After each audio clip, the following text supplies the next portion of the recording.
Good morning, good afternoon, and good evening to the presenters, participants, and the host of this session. Welcome, everyone, and thank you for joining this session on green economy and jobs.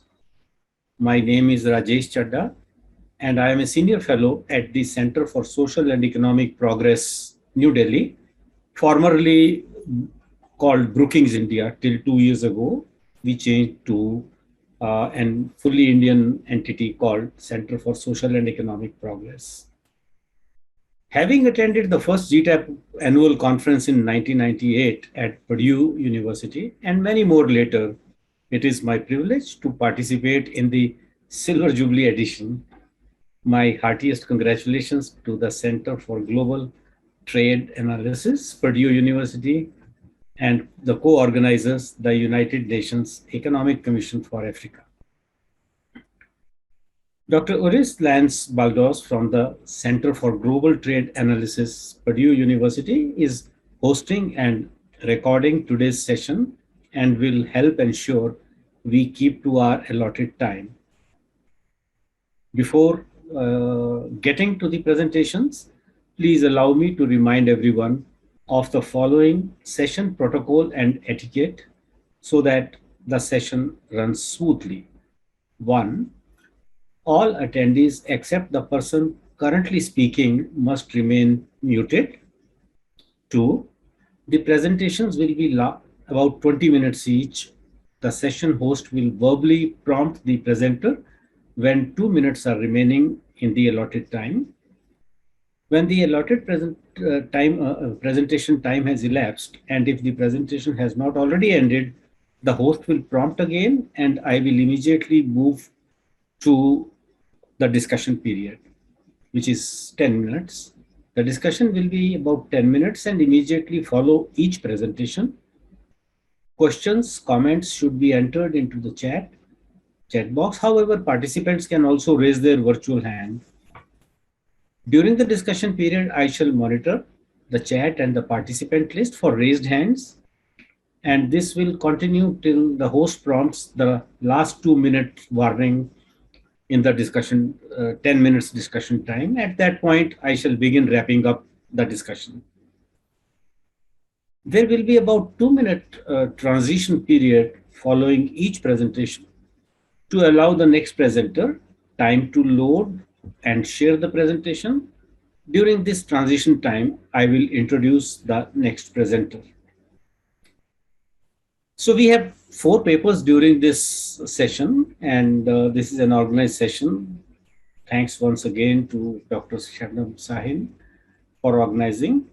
Without further ado, please allow me to introduce our first speaker, Dr. Erinc Yeldan, Professor of Economics from Kadir Has University, who will be presenting on Towards a Green Income Support Policy, Investigating Social and Fiscal Alternatives for Turkey.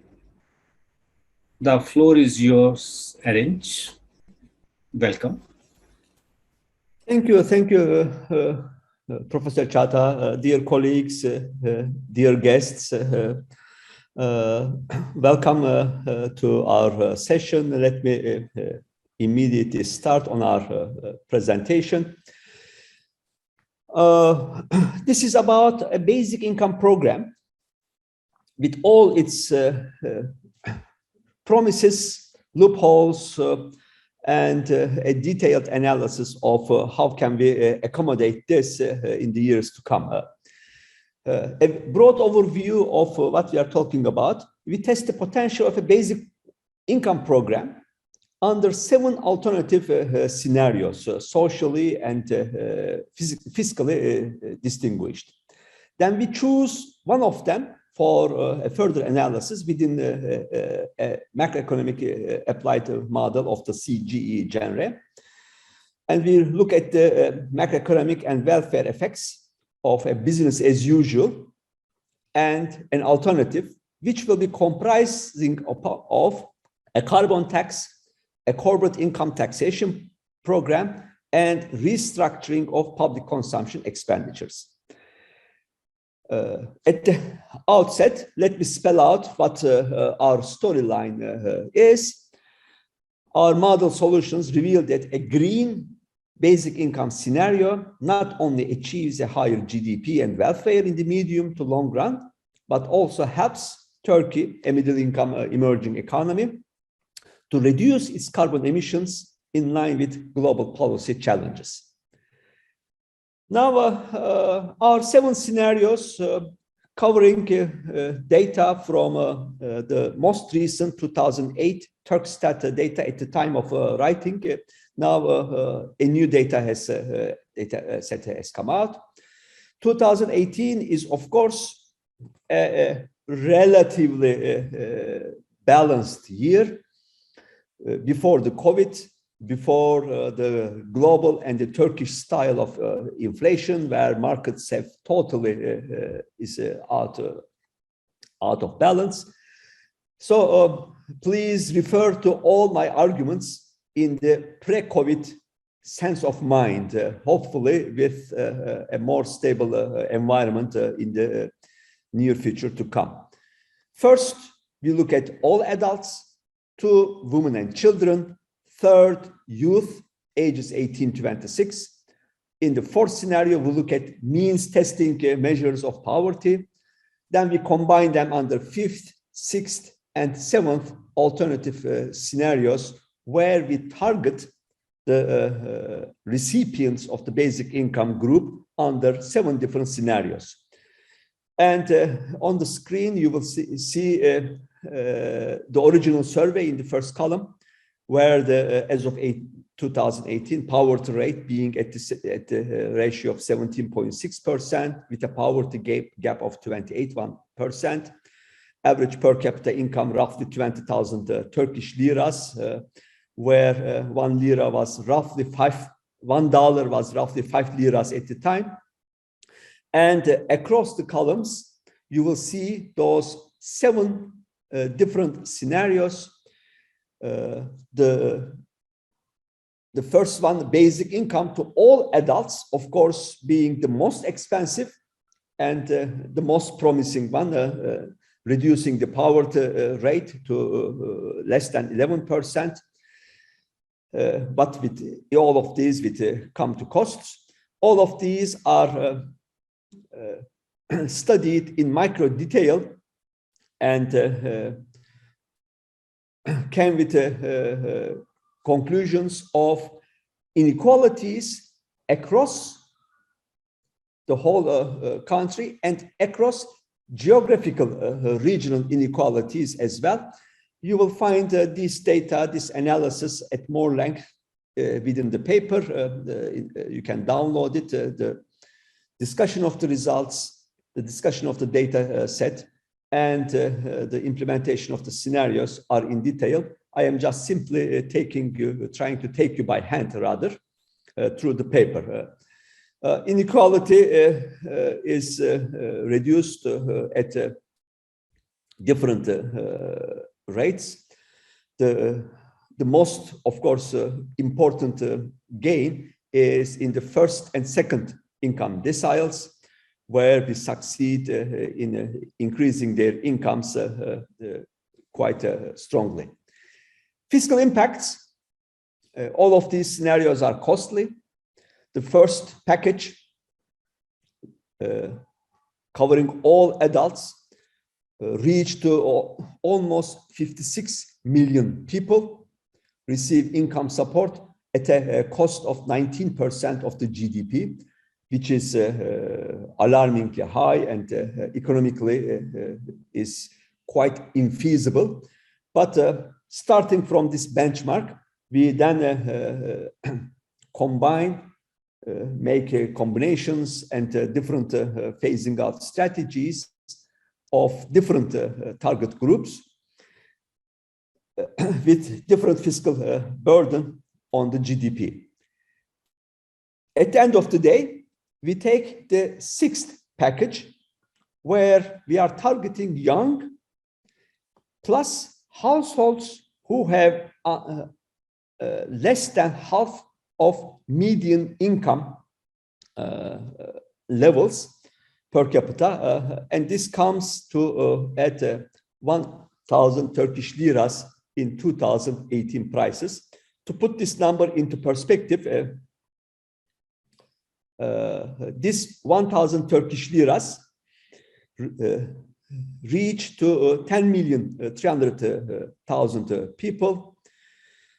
It is roughly half of the minimum wage prevailing at that time. So things are to be put into that perspective. Currently, unfortunately, at a very rapid, high inflationary environment, these numbers have unfortunately phased out and lost much of their purchasing power meaning. I am aware of it, but as I have indicated, 2018 being the most relatively most recent balanced economy period, that is what we had to work with. The cost, fiscal costs as a share of GDP is calculated to be 3.4% per annum. Our data, 2018, macro and micro sectoral data with 24 production sectors, 2 household types, worker and capital households, public sector, and the rest of the world, based on the traditional CG modeling analysis. As these scenarios go, we start with a business as usual base path, where starting from at 3,700 billions or 3,700 billions worth of real GDP in 2018, with red dotted line, a projection towards 4.7 trillion Turkish lira by 2030. And this had been historically contrasted with the 2012 level of the real GDP.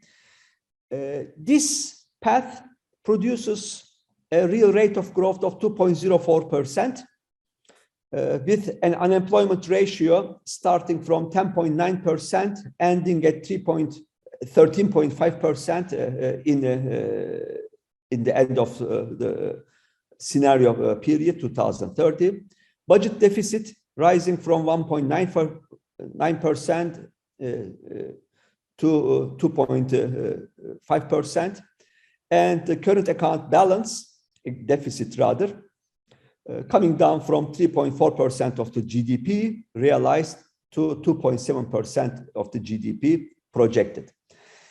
We have not followed the business cycles of the COVID, post-COVID recovery, and then the Russian-Ukrainian war, the disruption of the transportation chains, and the global inflation and the global slowdown of the economy by annum. But over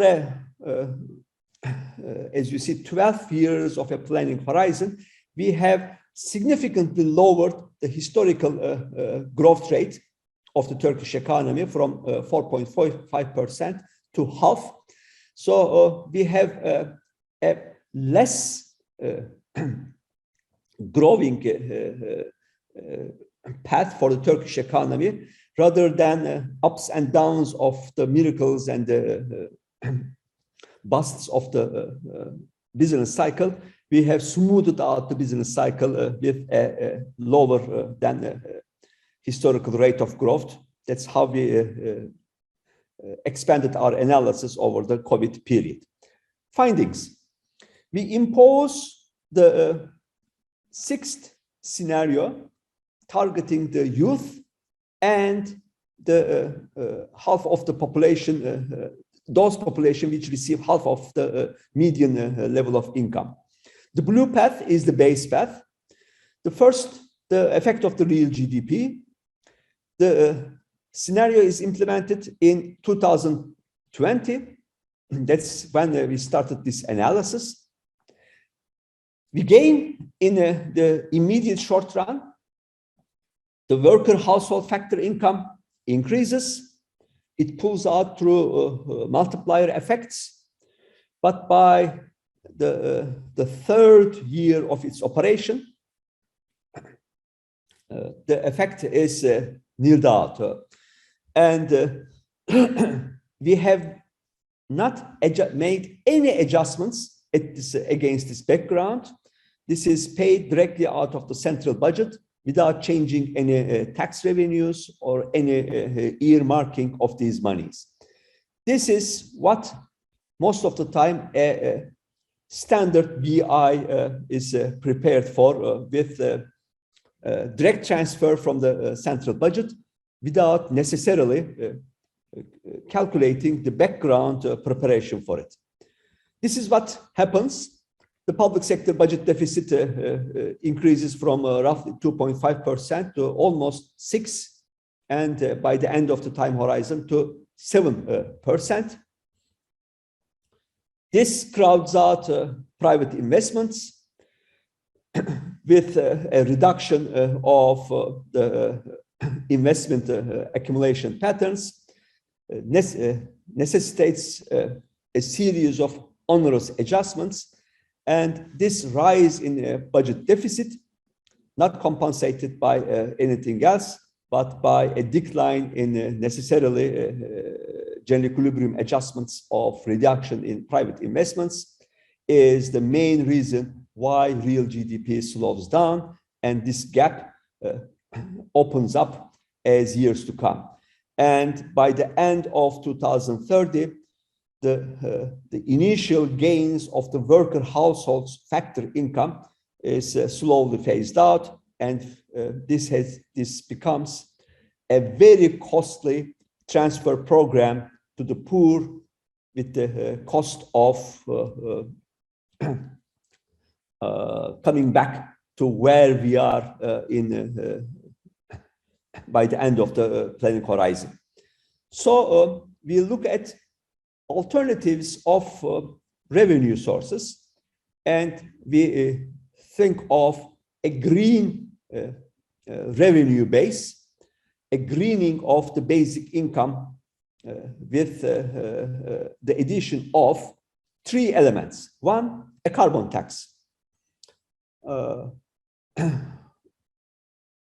We first of all reduce the existing coal subsidies to the coal production, which is roughly 0.5% of the GDP by the Shura researchers, or 25% of the coal sector's gross output. So we eliminate subsidies to coal, and then in addition to the fiscal savings coming from the elimination of these coal subsidies, we extend it with a carbon tax, which in total gives us a 1.9% gain to the as a ratio to the GDP as additional income.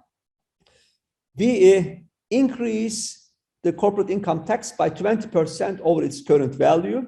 This brings the corporate tax ratio to 2.48%, a marginal increase from the existing ratio of 2.1%.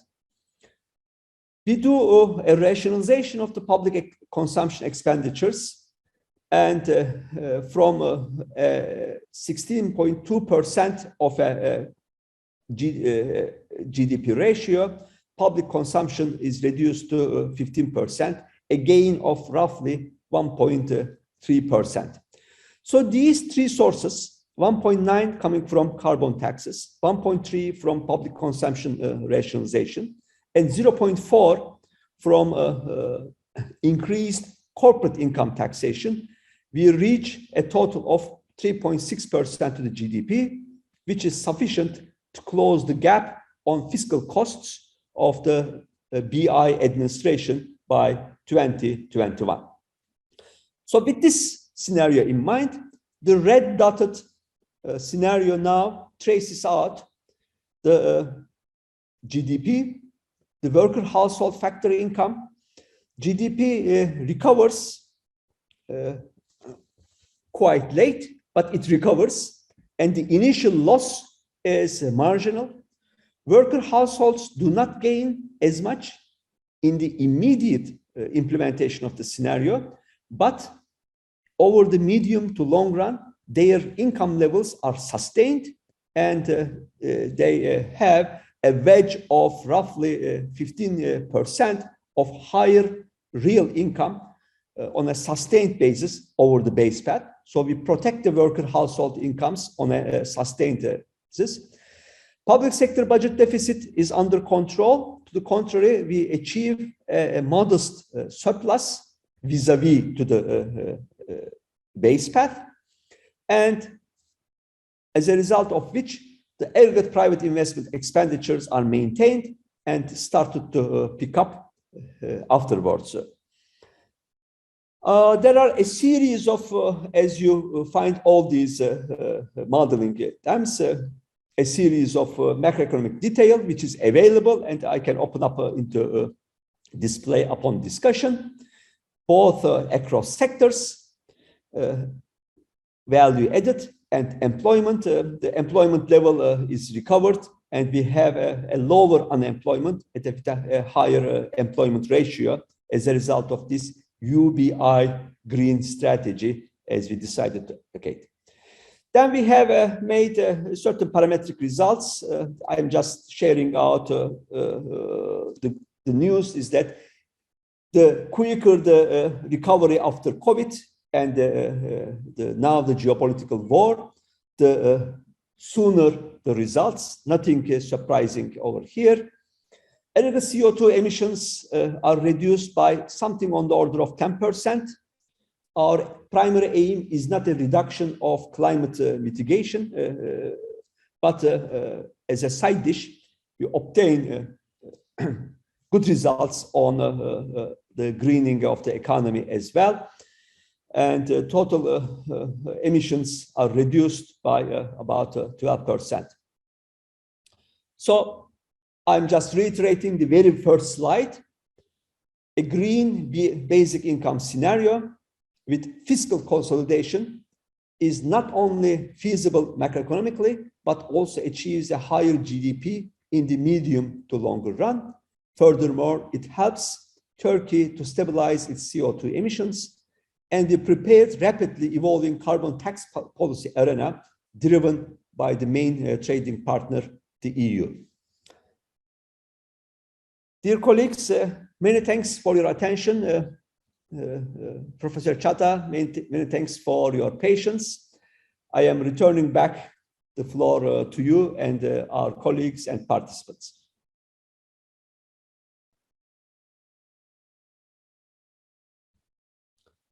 Rajesh, please unmute yourself. You're muted, Rajesh. I said thank you very much, Professor Yeldan. You didn't give a chance to the host to say the time is going to be over. So thank you very much for keeping up to the time. And I really appreciate, I had gone through the presentation earlier also. So it's a very well presented and documented way forward for the growth, green growth of the Turkish economy. And I think I might have a question or two, but as per the protocol given to me, I am passing it on to the participants for any questions, comments, discussions. We have 10 minutes to go. Over to you, participants, please.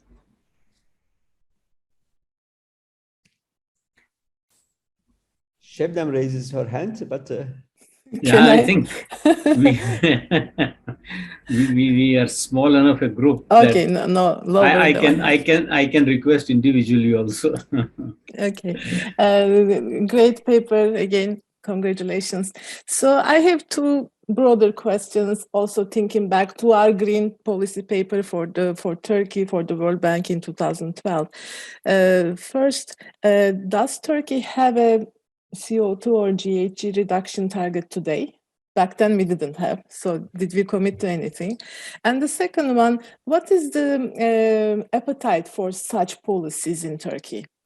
You said it was pre-COVID. Maybe with COVID, it's more eye-opening and there will be some interest. So is there a buying? This is my broader question, just to better understand. Thank you.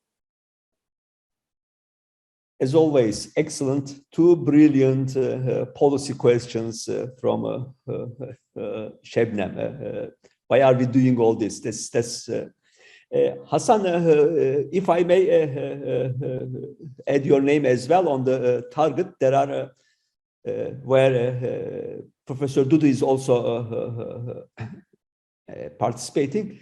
There are various parallel studies on the Turkish reduction emissions targets with an ambitious deadline of 2053 for net zero emissions. It's part of the European Green Deal policy mindset, if I may say so.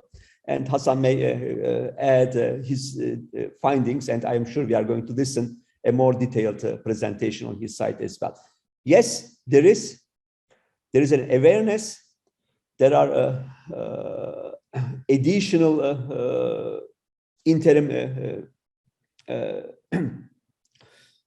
objectives like phasing out of coal at the latest 2035, reforestation, energy transition, and all that. Appetite. Who is the buyer of this?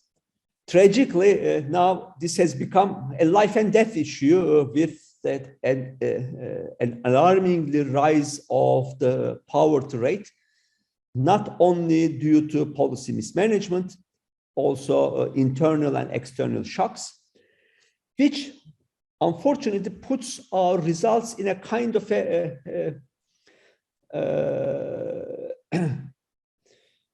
how to say, an uncertain rate, because everything is so messy at a rate of 74% official inflation rate. Expectations of future inflation has really popped out. The genie is out of the box, and it is really hard to talk in quantitative targets. So when I say a basic income, roughly 2/3 of the minimum wage income, to put things into perspective, okay, as a comparison yardline, the yardsticks have lost their meanings. But this is our profession. We have been through all these uncertainties. So in a nutshell, bringing basic income to 60-75% of the minimum wage salary is a very handsome, very strong fiscal support, where it will alleviate much of the poverty, not solve it. Of course, the solution is technology, employment, and jobs, not without saying. But I think our main contribution is that everyone is coming out of with numbers. But as economists, we know that a plan, a strategy is a strategy when costs and benefits are calculated. It's only God Almighty's power to give something without collecting anything. So we are here giving a cost-benefit analysis, I think, for the first time in the Turkish policy scenario, where the fiscal costs have to be captured, have to be collected from somewhere, and I think at minimal cost to the real economic activity, this is where we have picked up the revenue sources. Thank you.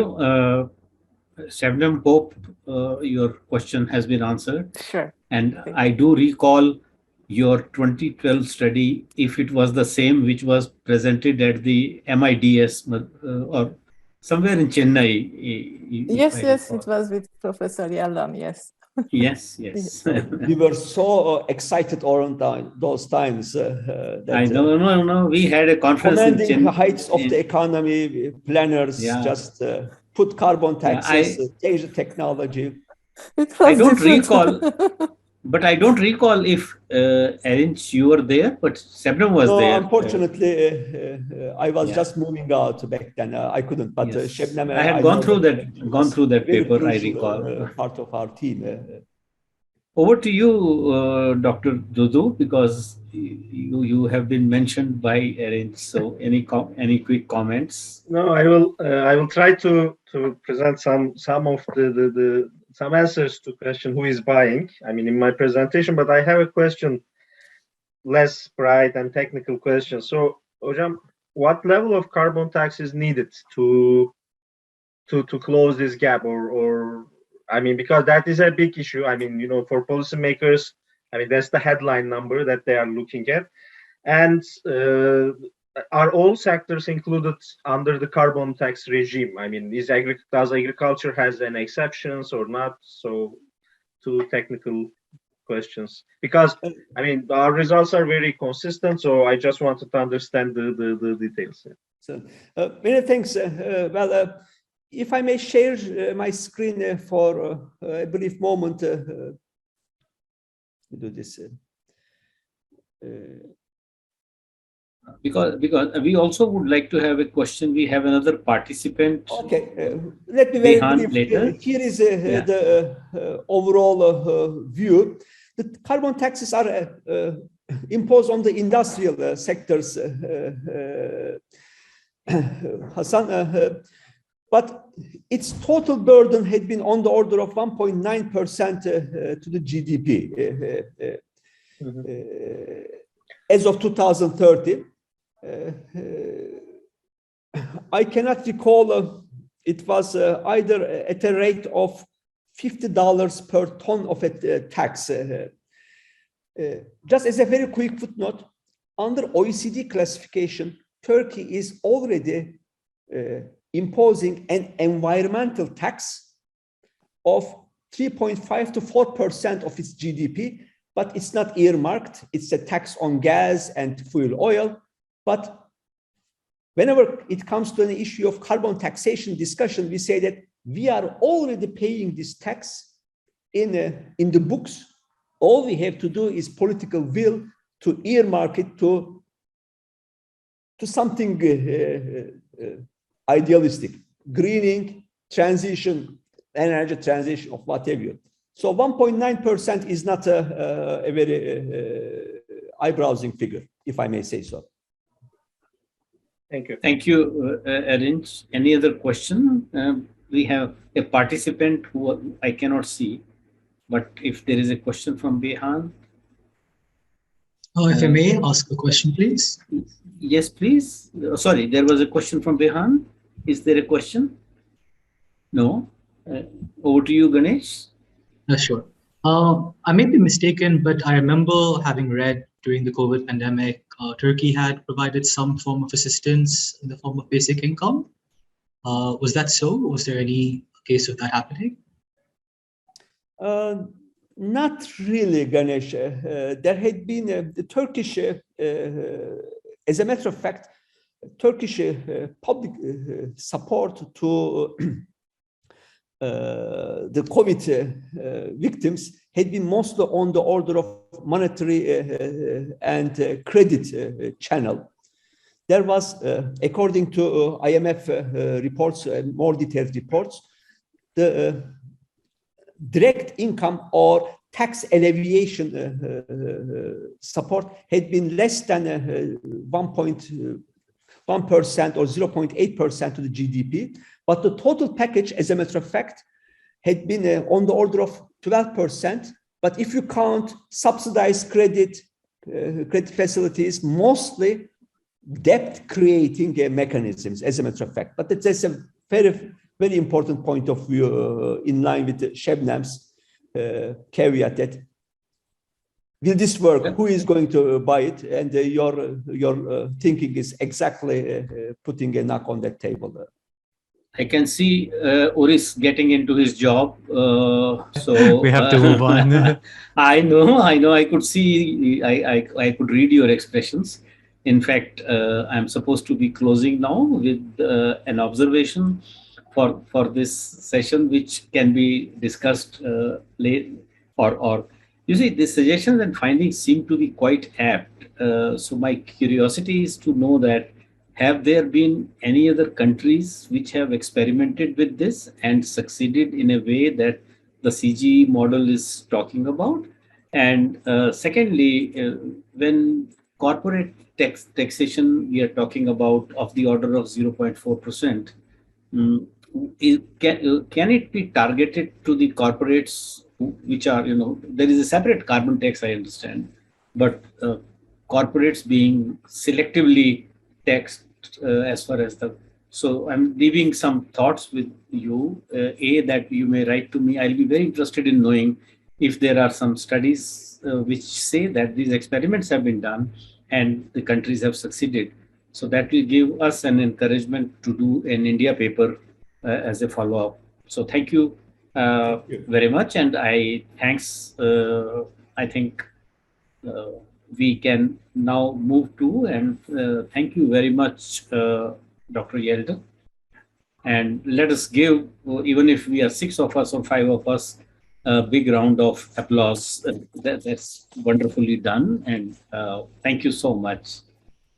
So our next presenter is Dr. Sebnem Sahin, lead modeling expert with the United Nations Development Program. Hope I am reading the title right.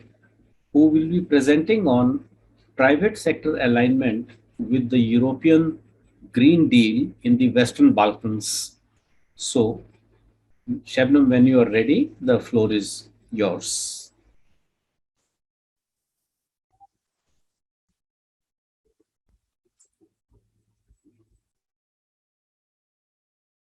Sebnem, you are muted. Yeah. Sorry. So thank you so much, Rajesh. Yes, most of my time now I'm with the UNDP, but this is a work for the World Bank, my old home. And Hassan was part of the team, so I'm very lucky to have him here as well. If I may just briefly respond to your question about UBI, it is big on UNDP's agenda.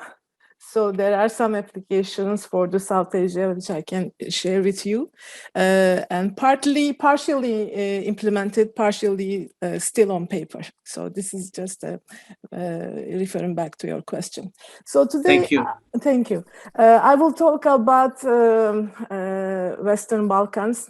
And I know I'm between two presentations on Turkey. So geographically, Western Balkans are not very far. And the common denominator is also the EU Green Deal. So the same asks from the countries. But of course, our pilot study today is on Macedonia, North Macedonia, a tiny economy compared to Turkey and India. So I apologize for that. But the justification and maybe the strength of the study, it's only a pilot. Today we are focusing on North Macedonia, candidate to EU, let's say like Turkey, but it's part of a regional approach. So the justification of the choice of Gtap model comes from the regional approach. And the World Bank thinking behind it is to make it, this intervention, this project, make it regional. So this is only pilot, and I know the paper online is not as detailed as Professor Yeldan's on Hassan's and yours, but I'm happy to respond to your questions after the presentation as well if you need sectoral details on, or other indicators. So we are talking about EGD, European Green Deal. And here we are talking about getting private sector on the driver's seat. So what is the role for the private sector and how they can lead this transformation and transition? And how can we make it more smooth? This is the big question. So the project team comes with two ideas of development of two funds. The funds where both the government will contribute, the World Bank will initiate, trigger the implementation. But the main idea is that, like we listened from Professor Yeldan, is not to crowd out investment during this process. And the process goes up to 2050, since it is the same thinking from the European Union, but to crowd in. So there is some implementation which is very concrete and very traditional in the World Bank, the encyclopedia, let's say, or other IFIs, that we will know the targets, we will know the allocation of money, we will know exactly which sectors will benefit and so on. But the private sector comes differently in this thinking, that startups that we will be dealing with. So some of the startups will survive. Originally, it's around 1% of them will survive. Others will perish, but there will be a cycle of investment. So not to stop the private sector growth. So there will be continuity from the bank and from the government to keep ejecting money during this period of time so that new startups can be created, and hopefully some of them can mature and they can pull in more investments. So this is the thinking and probably the originality of the approach and of this pilot study. Maybe you have not noticed so far because North Macedonia is so tiny. It doesn't exist in the Gtap data set. So first time it was introduced by us. I shared it with the team as well. Again, talking about the approach, and I will also do the same for the technicalities, how we can implement such initiatives in a CGE and particularly in Gtap. So the one axis is to come from the strategic point of view. What do we do with the large enterprises which are well established and they are the exporters? What can the project and the government do so they can flourish in the European arena? Surveys show that a tiny economy is not so attractive to the European investing agencies or other agencies. So hence the regional coordination is very important.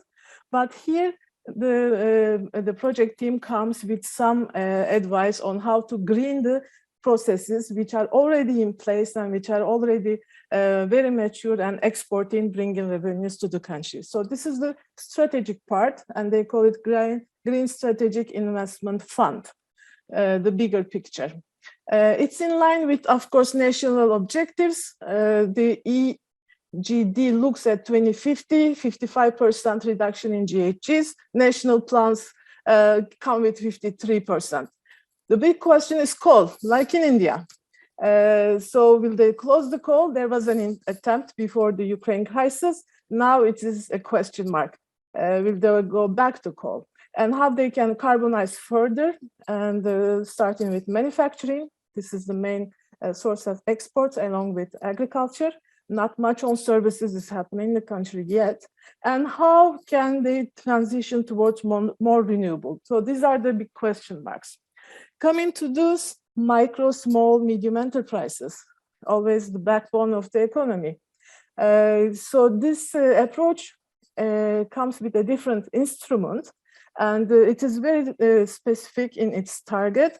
It's to help these enterprises to have collateral so they can borrow and they can flourish in their businesses. Also, these joint ventures. I had mentioned that the big investors are not really interested in a so tiny economy transitioning from traditional coal to green and renewable. So how to make it happen? So these are the questions that we are coming up and putting together some IMF studies, the bank experience, and some private sector thinking behind it. I will show some results.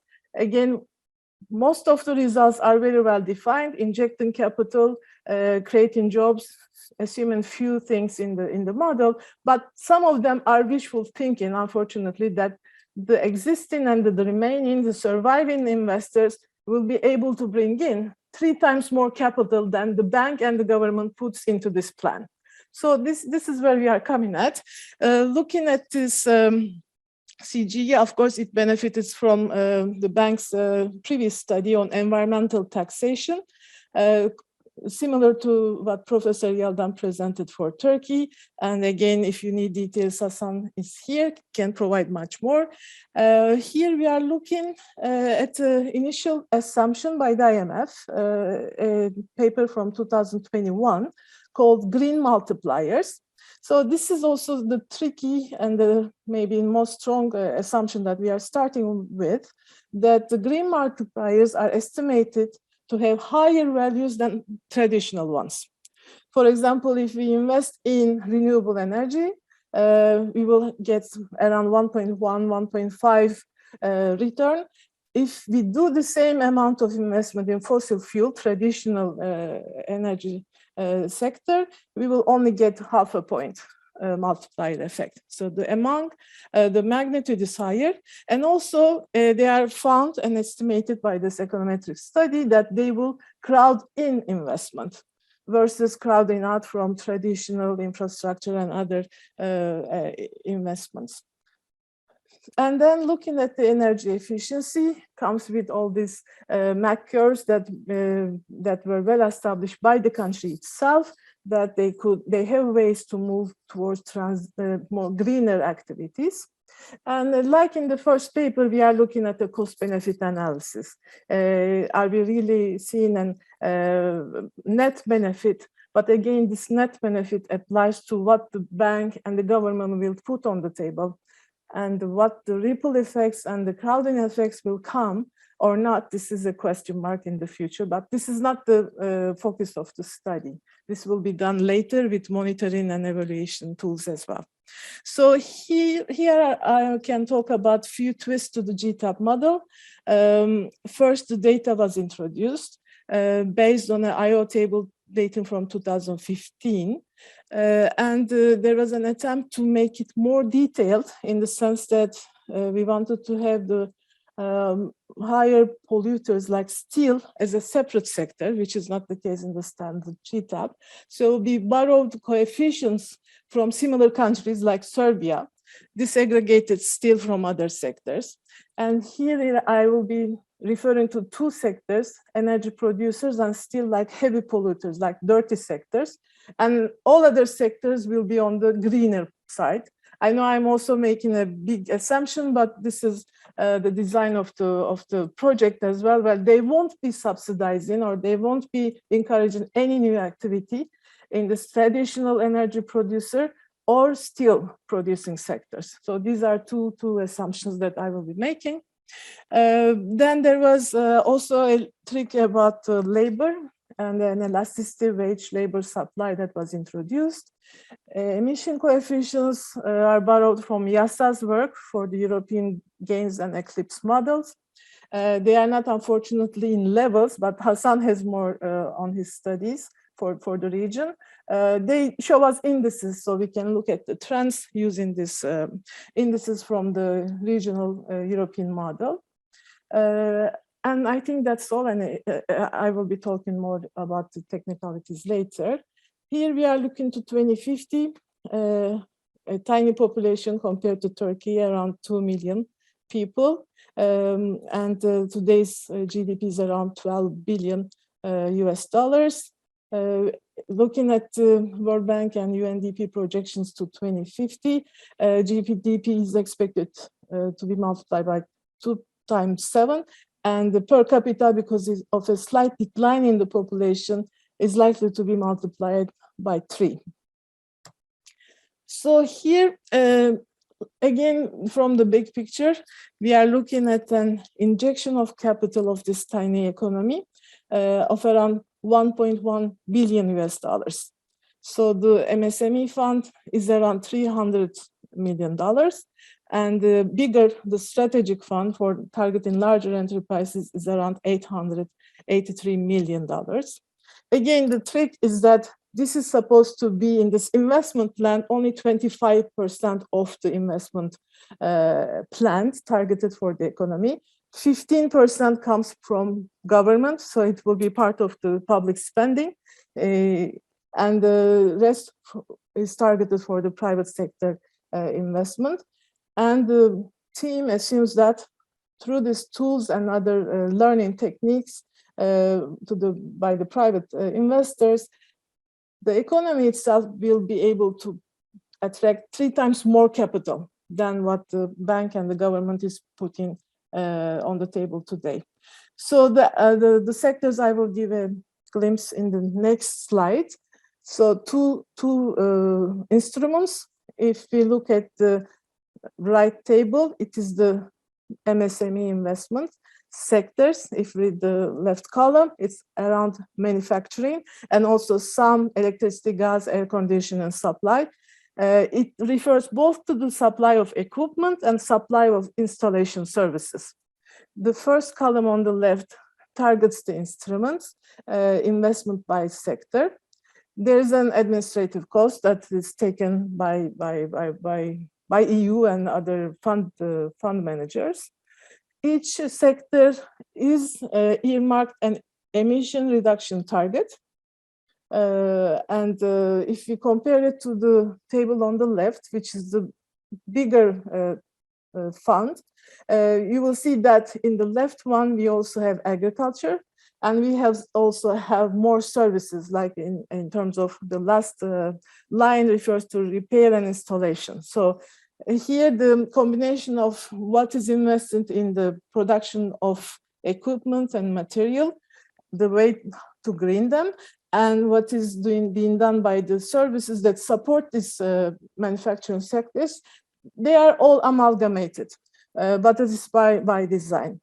So how we earmark the investment to these sectors, to these specific activities, and make sure that they don't go in the CG mechanisms to steal and coal, like we said, these are the dirty ones. It's through a slight subsidy that we are injecting to get this amount of investment in this target investment sectors, so that the project objectives can be assured. So there's also a mechanism of subsidy, no taxation. This was out of question, something not to touch, rather a taboo for the administration.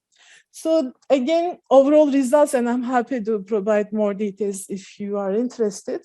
In a cumulative term, the GDP is higher in both cases. A higher impact from the larger investment, which is the GSIF. And I have a summary table for this, around 1.2% higher than the baseline in 2050 if there was no investment. And the MSME fund leads to 1.2% increase in gain in GDP. This green multiplier assumption that we had started with at the beginning is holding.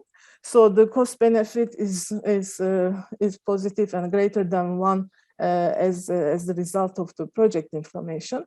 The reduction in CO2 is significant, between 5 to 6.6%. Growth in GDP leads to more demand for capital and labor, and through the wage elasticity, more labor is supplied, more incomes for the households, more higher consumption, and all the positive things that we can think about, higher exports coming from GDP increase, but because it's an import-dependent economy, tiny economy again, there will be an increase in imports, but much less significant than the increase in exports.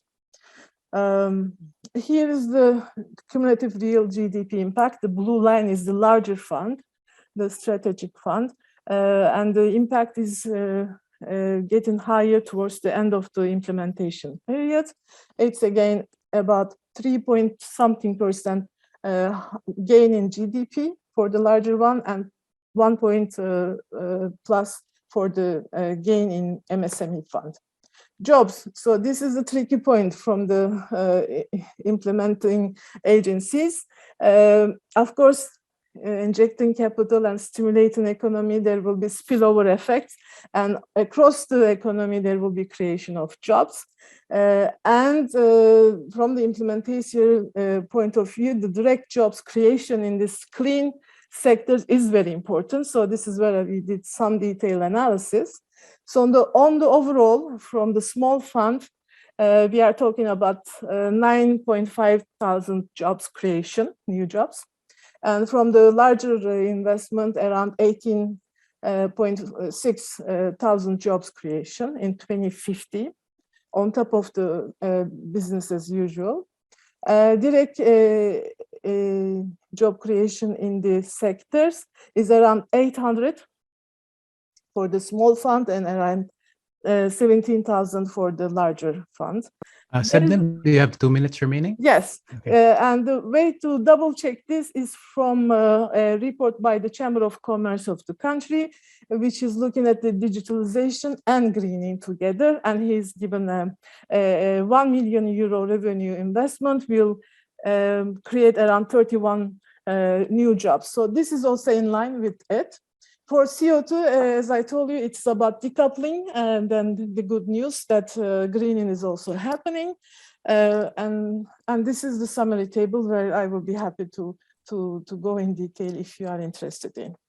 The weakness of the project is that we don't have this engineering aspect. We don't have the integrated engineering economic model. It's a purely economic model. But as I said, it's a pilot study, and it probably will become larger and more detailed in the new years. Thank you. Over to you. Thank you, Uris, for prompting. And Sebnem, you have ended 1 minute before it was scheduled to. And thank you very much, Sebnem. Now we'll go ahead with some questions from the audience. I'll have a clarificatory question later, but there's no need for the chat box. We are all together. So over to anyone who would wish to ask the first question.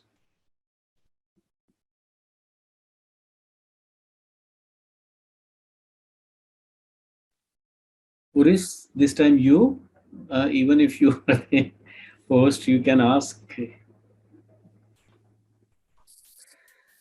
Rajesh, if I may, I mean, normally I shouldn't ask this question because, as Sebnem said, I was part of the team. I should have asked back then. But I mean, why didn't the team ask, or why didn't you run 2 scenarios together? You know, because these will be implemented at the same time, right? This is an implementation issue. They said that one was ready and the other one is delayed. So even the targets, you know, for the big one, they are ready to go, but for the small one, the targets is like fictive. It will become later. Okay, thank you. And the big question is about, you know, is it worth it to do for countries, or wait and wait for a buy-in at the regional level? So this is the stage that they are functioning at. No, I mean, thanks, I will.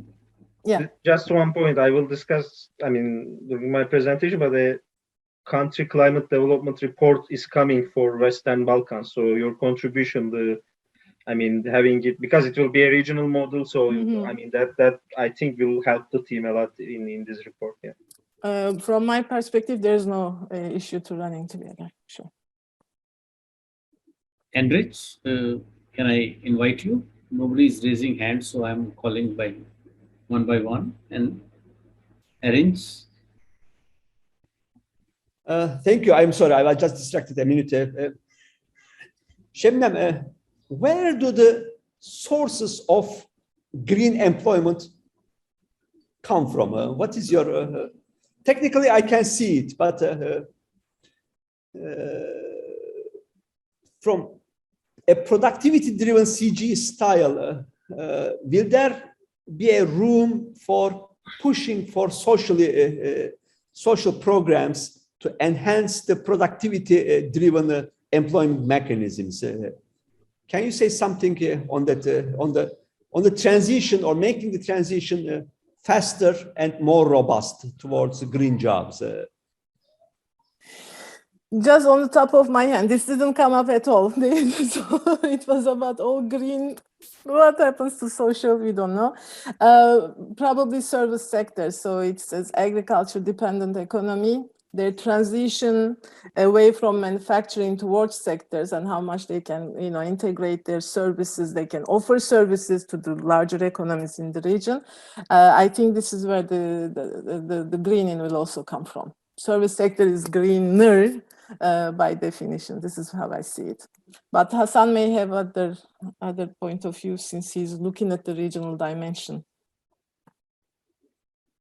We have 3 new participants. If anyone wants to ask a question, Asiya, Amar, and somebody else I can see. Can I use my 1 minute and ask Dr. Yeldan, what is the role of private sector in Turkey in greening? Just Role of private sector in greening in transition. Well, as far as I can observe, first of all, industrialists, large and small, either SMEs or TUSIAD or big conglomerations, they are severely aware of the problem, anticipate what is coming in terms of verification, crediting, and they need to find partners, both technological and legal-wise. Almost all industrial sectors are aware of the fact that without phasing out of coal, a Turkish emissions trading system will blow out, that it cannot be sustainable. That's the sentiment. And the energy transition is deemed necessary not only for greening purposes, but for energy security reasons, for the purpose of reduction in import energy dependence. So there is a very strong support for the transition from business. Great. Any other question? I can invite Ganesh if you have a question. Amar, Asiya. No one. Okay, that's first. Then I think let me compliment Sebnem for a wonderful paper and a detailed paper. And you said it's a small economy, but and still not on Gtap map separately. You said that, right? So I think when I was reading through the paper, you have said that also towards the end, that there is no distinction between fossil fuel electricity generation and renewable energy electricity generation in the CGE model. This is because the paper is using the Gtap kind of structure. Am I right? Correct. Right. So you see, I have one suggestion, and we are working on that for India as well. Ganesh is working with me on, how many electricity sectors should one consider? For example, what we have done, and I will be very happy to share the paper with you. Ganesh and I have a separate paper than what is being presented today on hybrid input-output model for India, where the energy quantities are flowing in quantity terms and emission terms rather than monetary terms. And we have separated the electricity sector into four, maybe four in general. That is, we now have the coal-based electricity and renewable types of electricity. So the other paper that we are not presenting today is quite a powerful tool of telling us the engineering aspects. And incidentally, I'll be introducing Ganesh later, but I got an engineer in him. So he's an engineer, and what we have been working on is how to separate out the types of electricity into a new hybrid energy input-output table, as well as we are creating a SAM, social accounting matrix, out of that. But that is, so I thought that this will be good to increase the number of sectors in a CGE model and try to understand the engineering aspects. I'll give it back to Ganesh for a comment because we still have time for a couple of minutes. The second point, I think I always get some lack of clearness. When we say number of jobs, does it relate to the quality of jobs also? I mean, is it something to do with, are these the worker level jobs, managerial jobs, or it's jobs in general? I think I remember we used to do, even in the Michigan model, jobs in general, but just one or two queries. Ganesh, I had invited you. If you want to add anything quickly, we have a couple of minutes only. Oh, sure. I think just to expand, at least for India, we were quite interested in the renewable energy transition and understanding the cost structure of other sectors for electricity, including renewables, nuclear, other thermal, and of course, coal, which is the biggest by far. And we found that to be quite a useful tool in our energy model, energy IO model, to understand how emissions will change as we move away from coal and towards renewable. Yes, having worked on India a little bit also, I know we had done a very sophisticated energy production module for India, looking even the water consumption, the wet cooling and dry cooling techniques and there was a policy follow-up on it. It will be very useful. Please, Rajesh, keep in mind that they are really small and they input-output, when I talk about many small countries in the region, they don't even have input-output tables. Yeah. Still, yeah. So this is how much I could get, and also borrowing, coefficients from here and there. But of course, this is very, very important. The second one, quality of jobs. Again, I know Gtap model even looks at 5 different categories based on the ILO definition, but it was not integrated into this one. It can be done hopefully in the nature. Yeah. So I think we did not give Uris the chance to stop us in between. So thank you very much, Dr. Sahin. And let us give again a round of applause. And I think very well done. And I really appreciate your being host, actually kind of organizing the session, which turns out to be a lot of information for Ganesh and me to do some more work that we are already doing. So our next presenter is Dr. Hasan Dudu, an economist at the World Bank, presenting on macroeconomic impacts of net zero pathway for Turkey. So I think when you are ready, Hasan, the floor is yours, and we look forward to your presentation. Thank you, Chadha. Just give me a second to arrange my screen so that I can see you and share my presentation. So this one is, sorry. Yes. I take this here. Yes, you can see my presentation, right? Yeah, it's clear now. Yes. Yep. Yes. Okay. Thank you very much. I mean, I think almost everybody knows me in the room, but I mean, I'm a senior economist at the World Bank, working on CG modeling, and today I will present you the macroeconomic impacts of net zero pathway for Turkey, which comes from a new analytical product from the World Bank. So this is a joint work with Hasan and Beck, who is the lead economist for Turkey, and Stefan Halgrad, who is the senior advisor for climate change at the World Bank. So I'll start with the background. I mean, what are World Bank's country climate and development reports, in short CCDRs, and why Turkey is relevant for that, was selected for this analytical tool.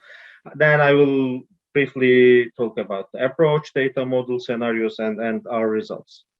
So the World Bank produces periodic diagnostics, which we call systematic country diagnostics, like country economic memorandums, public finance reviews, etc., etc.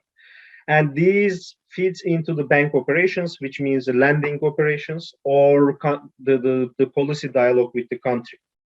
So last year, I mean, the bank introduced a new high-level systematic country diagnostic tool, which is country climate and development reports. Why I say high-level? Because, I mean, those of you who knows the World Bank will understand when I say that the managing director is chairing the decision meetings, which is really very rare at the World Bank, right? I mean, for the CEO of the World Bank to do that.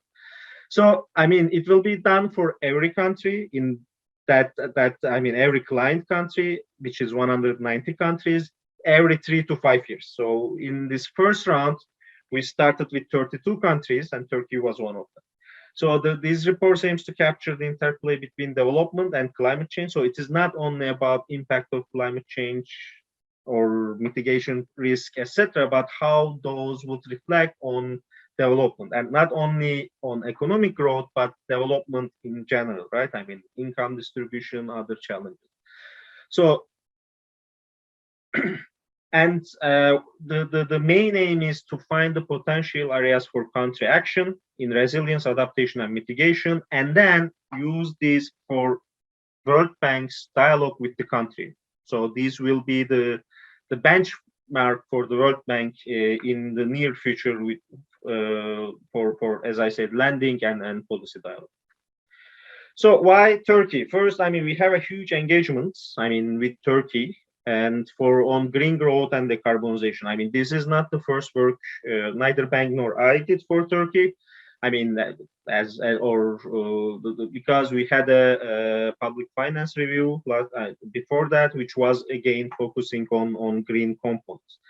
So, and Turkey ratified the Paris Agreement recently, and unfortunately, it was just the day when we finished the running scenario, so we had to trash them and I mean redo everything. And Turkey has now this net zero target, as Erinc mentioned. I mean, Turkey wants to be net zero, I mean, or reach net zero by 2053. And then so Turkey needs a resilient net zero pathway, and that is what we are trying to do, right? So I'll show you how Turkish net zero pathway looks like first, which I mean normally should come at the end. Now this is the result of very detailed analysis by sector teams at the World Bank. So each sector told us, I mean, what is the possible, I mean, or most ambitious actually in that case, emission reduction that can be technically and feasibly achieved to reach the net zero. So then, I mean, we take, I mean, of course, we couldn't model all sectors, but only the most important ones, which I will mention in a minute. But what we do is we take this emission pathway from the sectors and introduce it to the CG model to see the macroeconomic impacts, right? So we got the sector results for transport, energy, buildings, which we translated to the CG model as the energy demand from households and services, because I mean their energy use should be mostly for heating purposes. Of course, it is not 100%, but that was the closest we can get. Then also the forestry sector. So we take these four sectors output into the CG. And then we look at the macroeconomic impact. So we are using the Manage model. Manage is a model which is developed at the World Bank for a while now, almost for 10 years. I mean, the in-house at the World Bank. I mean, I guess everybody know Dominic van der Mesbroek. So you were supposed to watch his video before the session. So he started to develop the model, and it captures the interaction between economic agents like any CG model. So most features are standard. So you have, I mean, whatever you have in PEP model, I mean, or ITPRI, or I mean, any standard CG model you have in Manage. But on top of that, you have a vintage capital structure, which allows a more, let's say, I mean, realistic adjustment to when after the shock. It has a very detailed, I mean, well, now it has a very detailed emissions module and detailed energy nesting. I mean, it splits government investment from private investment. It has a CDE demand system, constant differences in elasticity demand system, which allows non-linear Engel curves, etc., etc.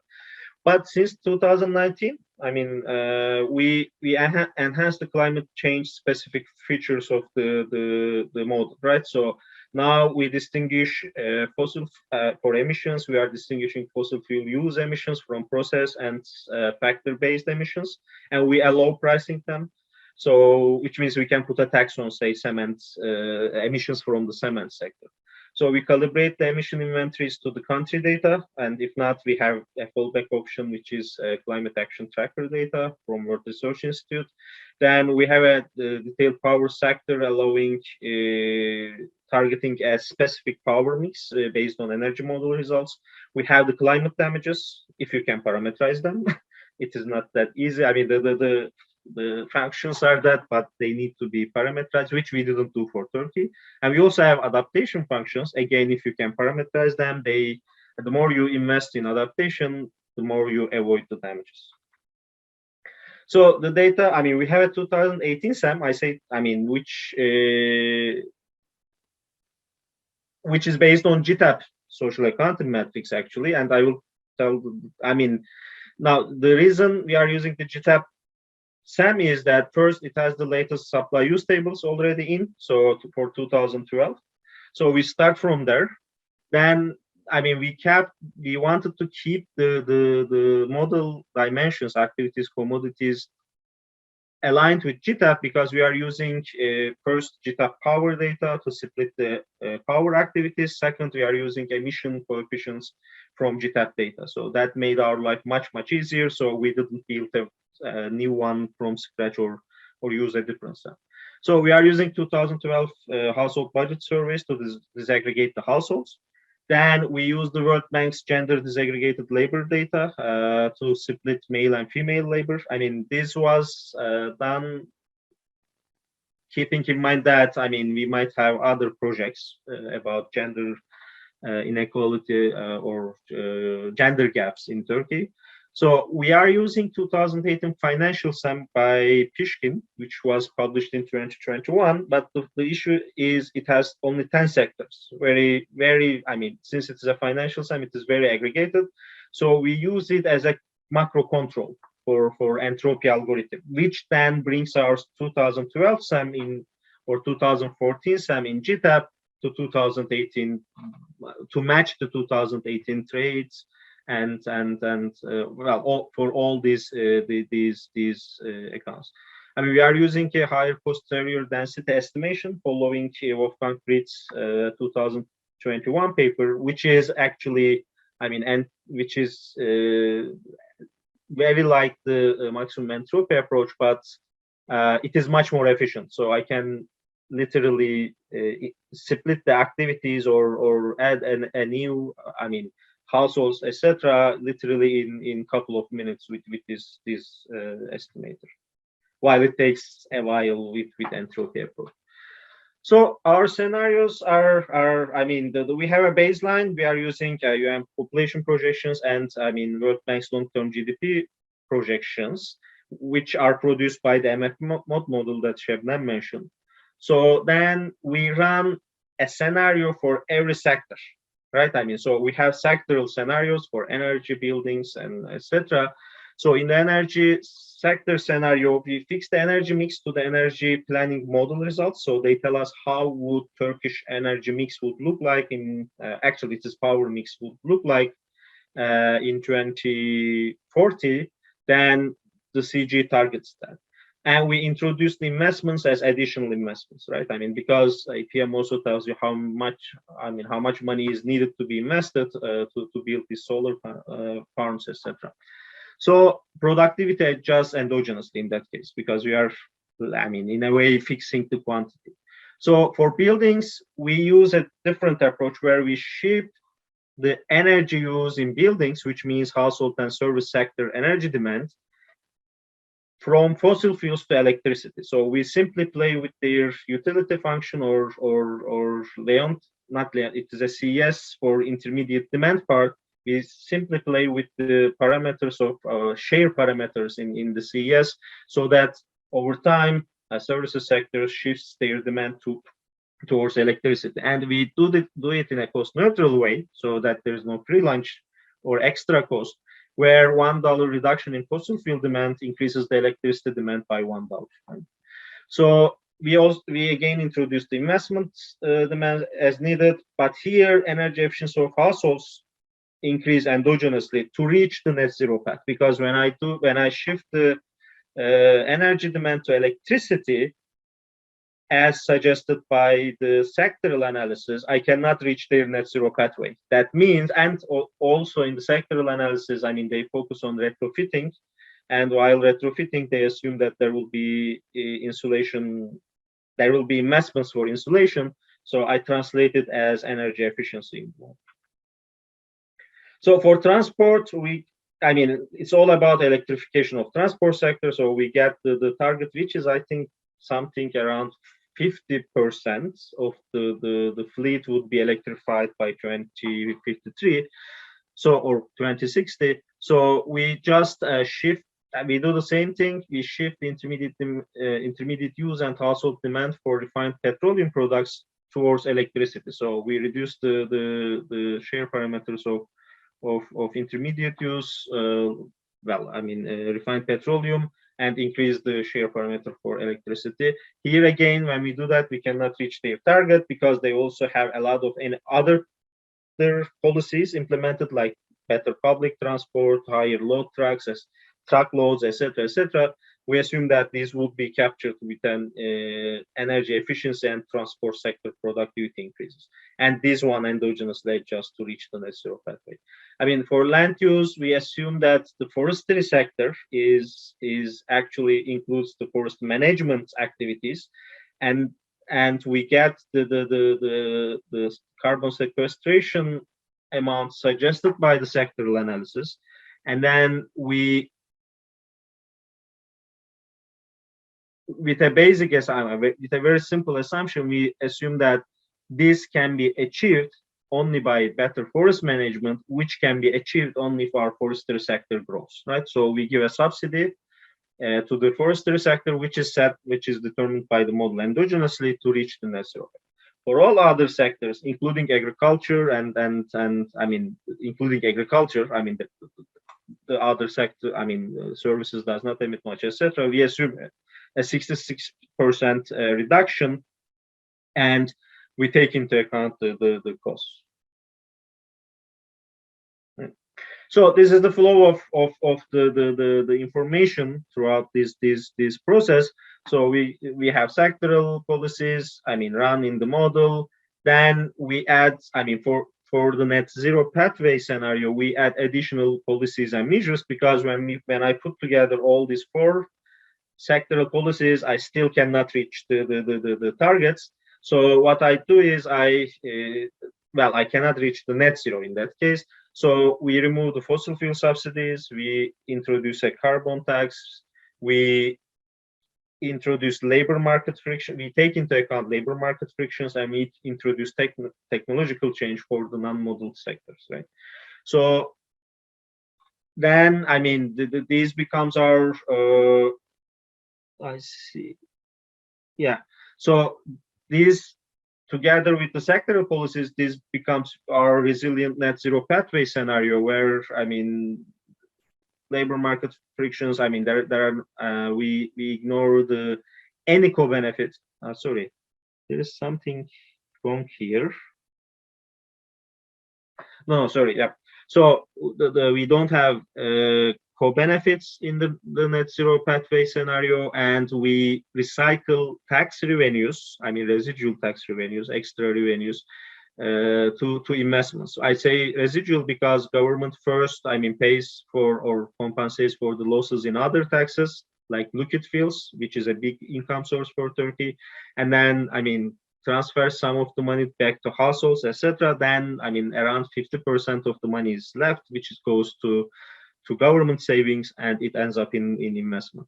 Then we do sensitivity analysis about what happens if we remove the labor market frictions, which is to mimic the skill mismatch. So you cannot, I mean, what happens if we train the coal miners and other emission intensive sector workers to be able to work in growing sectors?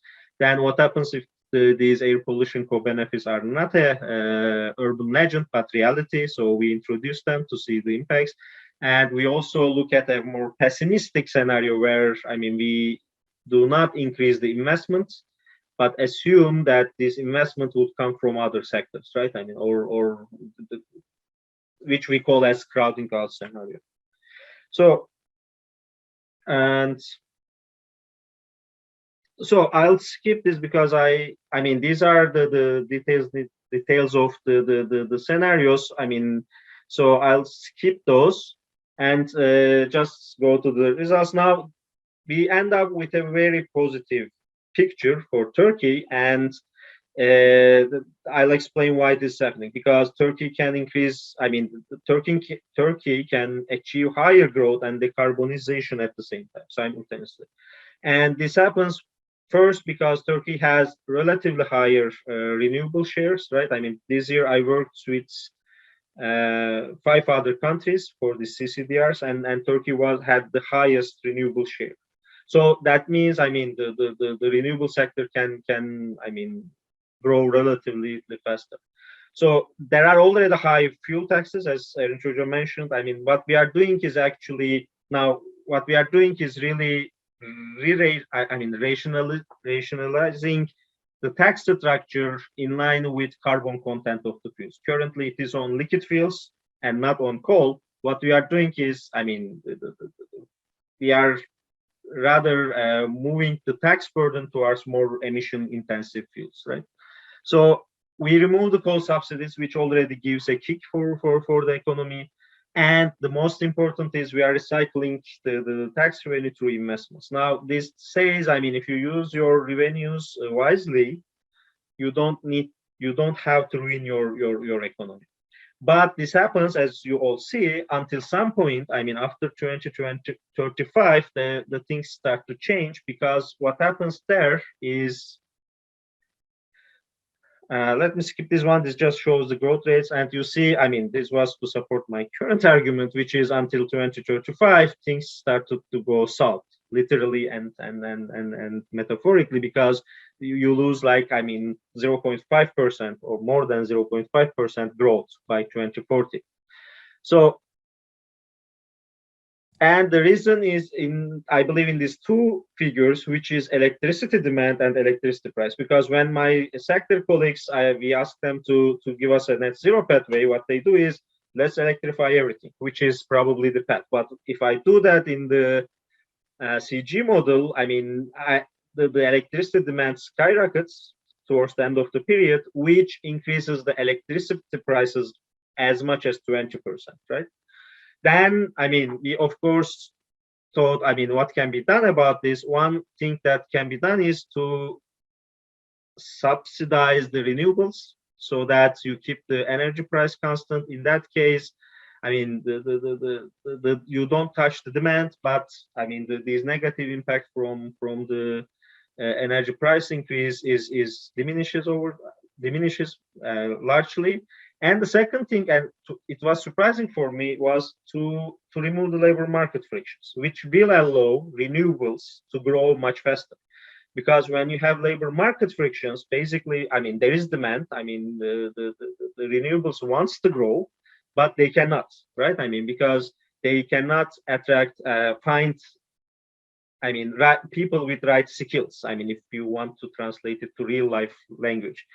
But if you remove this constraint, and then, I mean, renewables can grow much faster in Turkey, because they are already, I mean, relatively high in the base. So they grow much faster, which, I mean, actually results in a decline in electricity prices, right? So, Hassan, last 2 minutes.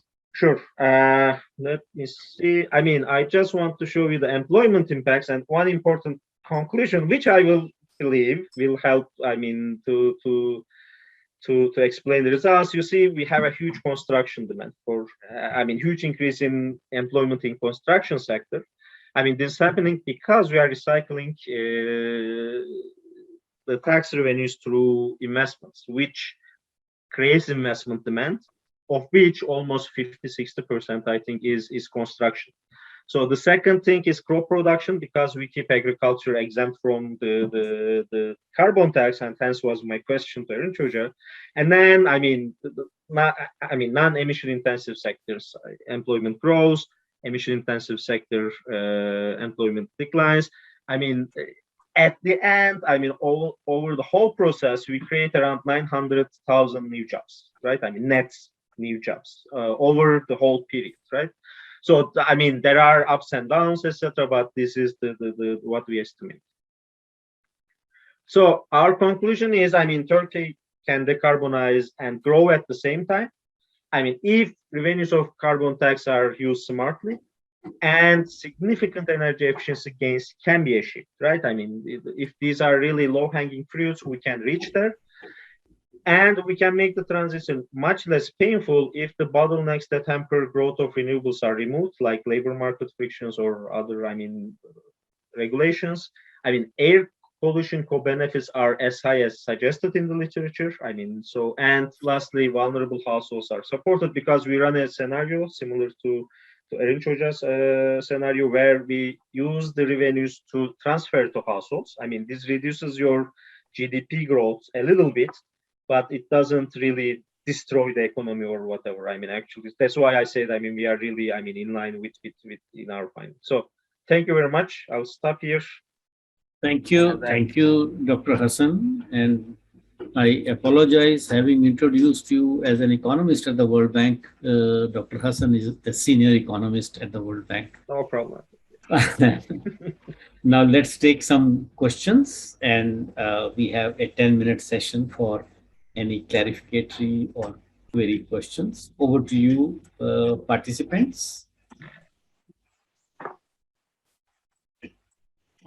Who goes first? Can I go first? Please. I'm the person who worked with all of you. I'm privileged. Hassan, this is excellent. I don't know the CCDR, but I've been working on climate for a long time. We have the similar paper with Erinc Hoca. We looked at green jobs, and this is where I would like to have just a technical clarification. Back then, the green jobs was in the ILO definition, so it was not about installing wind turbines or installing solar panels, the sense that I got from your presentation, but it was more than that.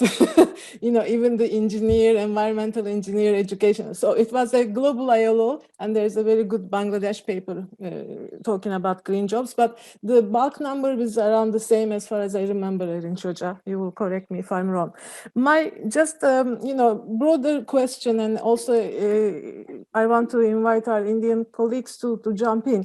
Where do we hit, or do we aim a balance between adaptation and water, like Turkey, really high renewable, and most of it is from hydro.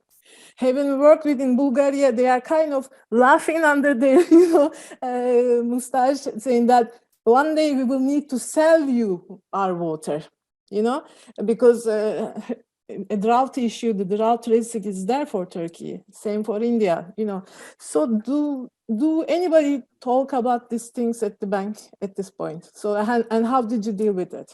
I mean, we wanted to look at adaptation, especially water-related issues, right? I mean, because, well, I mean, if you, for us, I mean, hydro was not the biggest concern, but the floods were the biggest concern, right? I mean, they are getting more and more frequent. I mean, the data is showing it, etc., etc.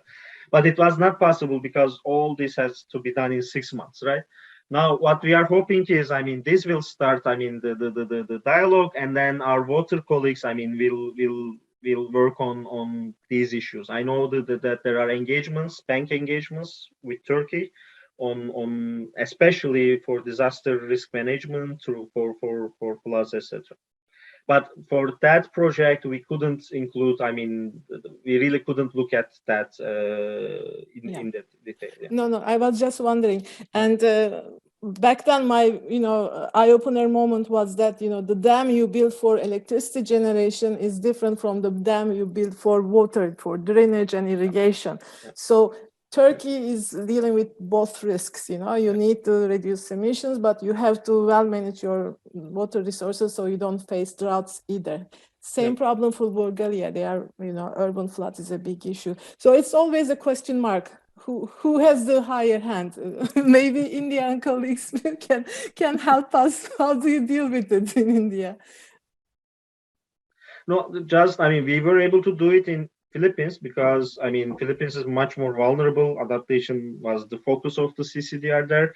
And I mean, it is really macroeconomically important. if you have the water to produce electricity or not. I mean, it can, because you saw, I mean, the constraints on renewables makes things really go south very quickly, right? I mean, so if you lose your hydro production at some point because of climate change, that means huge trouble, right? I mean, for macroeconomic balances.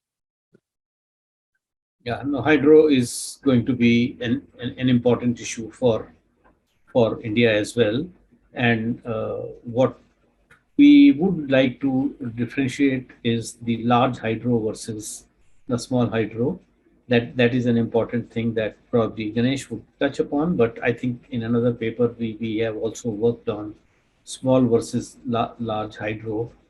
Can I give it to somebody else before I enter into some comment, Erinc, or anybody else? You know, there are some participants who are silent. Can't see them, but if you have any questions, I will encourage you to participate.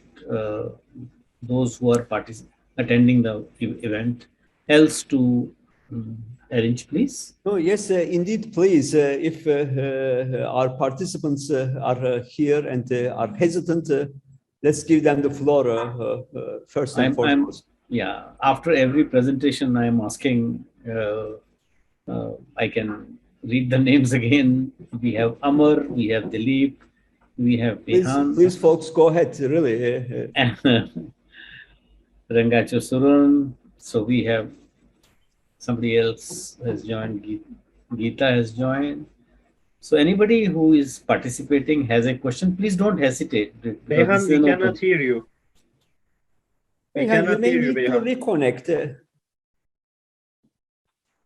Okay. In the meantime, anyone else? Ganesh, any observations?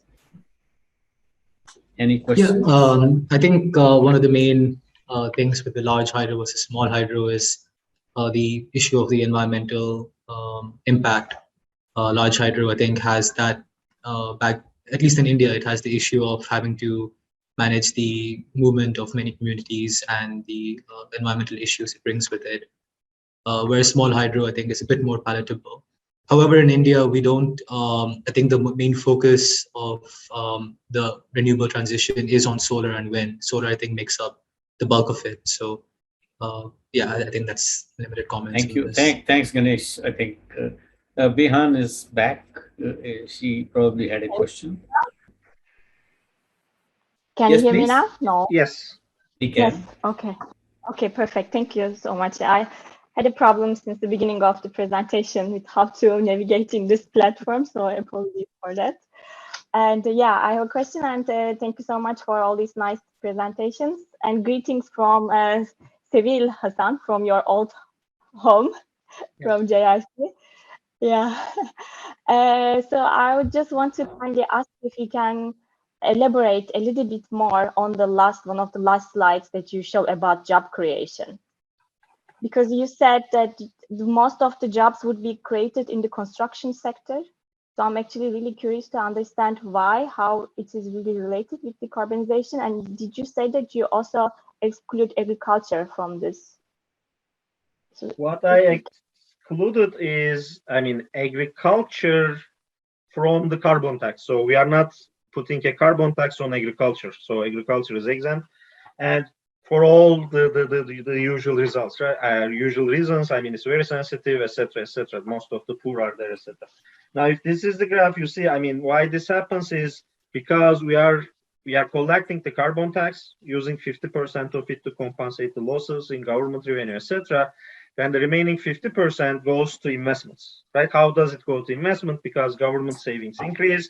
So, I mean, if you want to translate it to real life language, so government savings increase, government doesn't borrow or pay back debts, right, or whatever, then private sector invests the money that they don't lend to the government or they receive as debt payment, right?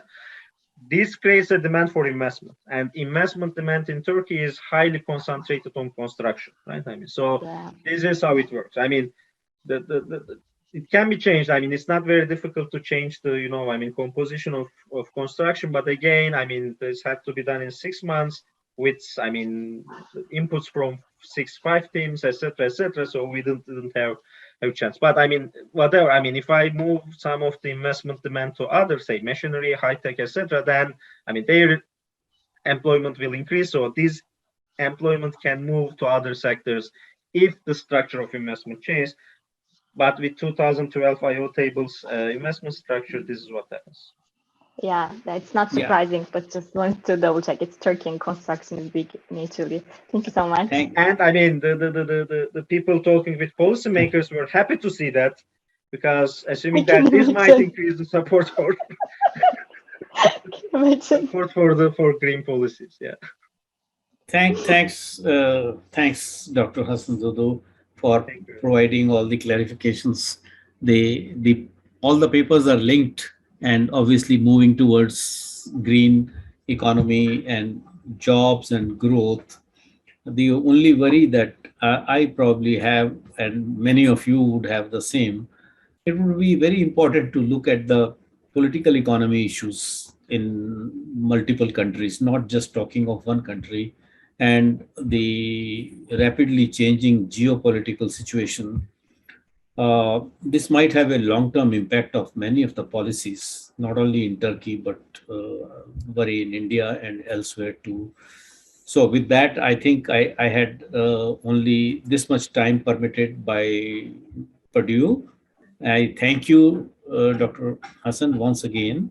And again, a round of applause for you. And thank you very much. Thank you. Now we move to the fourth paper. That is the next presenter is Mr. Ganesh Sivamani. He is a research associate at the Center for Social and Economic Progress, where we are sitting at the moment. Formerly Brookings India.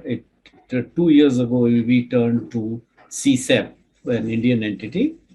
He'll be presenting on the work that we have been doing on critical minerals for India, assessing their criticality and projecting their needs for green technologies. To some extent, touching upon the job multipliers also, wage multipliers. So, Ganesh, if you are ready, you can go ahead with your presentation. Thank you. Sorry, yes, thank you. My name is Ganesh Sivamani, and I'm a research associate at the Center for Social and Economic Progress. I'm here today to present our work on critical minerals for India, assessing their criticality and projecting their needs for green technologies. This is a paper that we co-authored with Professor Rajesh Chada and have, as he said, has put out as a working paper end of last year. So the context of our work starts with the climate change mitigation targets that India has set, most recently during COP26 in November 2021. The broad three pledges were to increase the share of non-fossil fuel energy capacity, reduce the carbon intensity of the economy, and eventually by 2070 achieve net zero emissions. So one of the key ideas underpinning this transition is the need for green technologies, specifically the need for the manufacturing of green technologies, which requires very specific minerals and metals. Some examples include lithium, cobalt, silicon, and rare earth elements. Additionally, in India, there is a focus on the idea of transitioning from thermal-based electricity generation to renewables, and what the implications will be on the losses in jobs in coal mining as well as thermal plants, and how we can transition these workers from one industry to another. And overall, the overarching theme of that is just transition. So back to critical minerals. So critical mineral is typically defined as a resource that is essential for the production structure of an economy as well as for national security implications. These minerals tend to have highly complex global supply chains all throughout the value chain, from extraction, processing to manufacturing. Additionally, it's found that most of these critical minerals are highly concentrated. For example, China produces close to 60% of rare earth elements, Congo 70% of cobalt, Australia over 50% of global lithium. And this is at the extraction stage, and looking at the processing stage, for example, Australia sends most of its lithium to China, which is by far the largest processor of lithium that we get for our batteries, both at home and for our EVs. So finally, on supply risks, we also have issues related to the pandemic recently, other geopolitical issues, which all come to affect the critical mineral supply chain. And it's been mentioned in literature recently how these issues are also having impacts directly on the green technology transition. For example, there was an issue with the automobile sector, both with the chip shortage and also battery minerals having some issues in the supply chain. And this might actually derail, to some extent, the whole world's green technology transition and meeting the climate change objectives. So the idea behind this study is to quantify which of the minerals are the most important for India's economy and what the risks are in these minerals supply to the country. And the focus, of course, is on the green technologies angle. Our study follows a methodology employed by the European Union. They come out with their critical minerals assessment quite frequently, I think most recently a few months ago as well. And we've taken some liberties to adapt it based on what we thought was also important to consider when evaluating the criticality of minerals.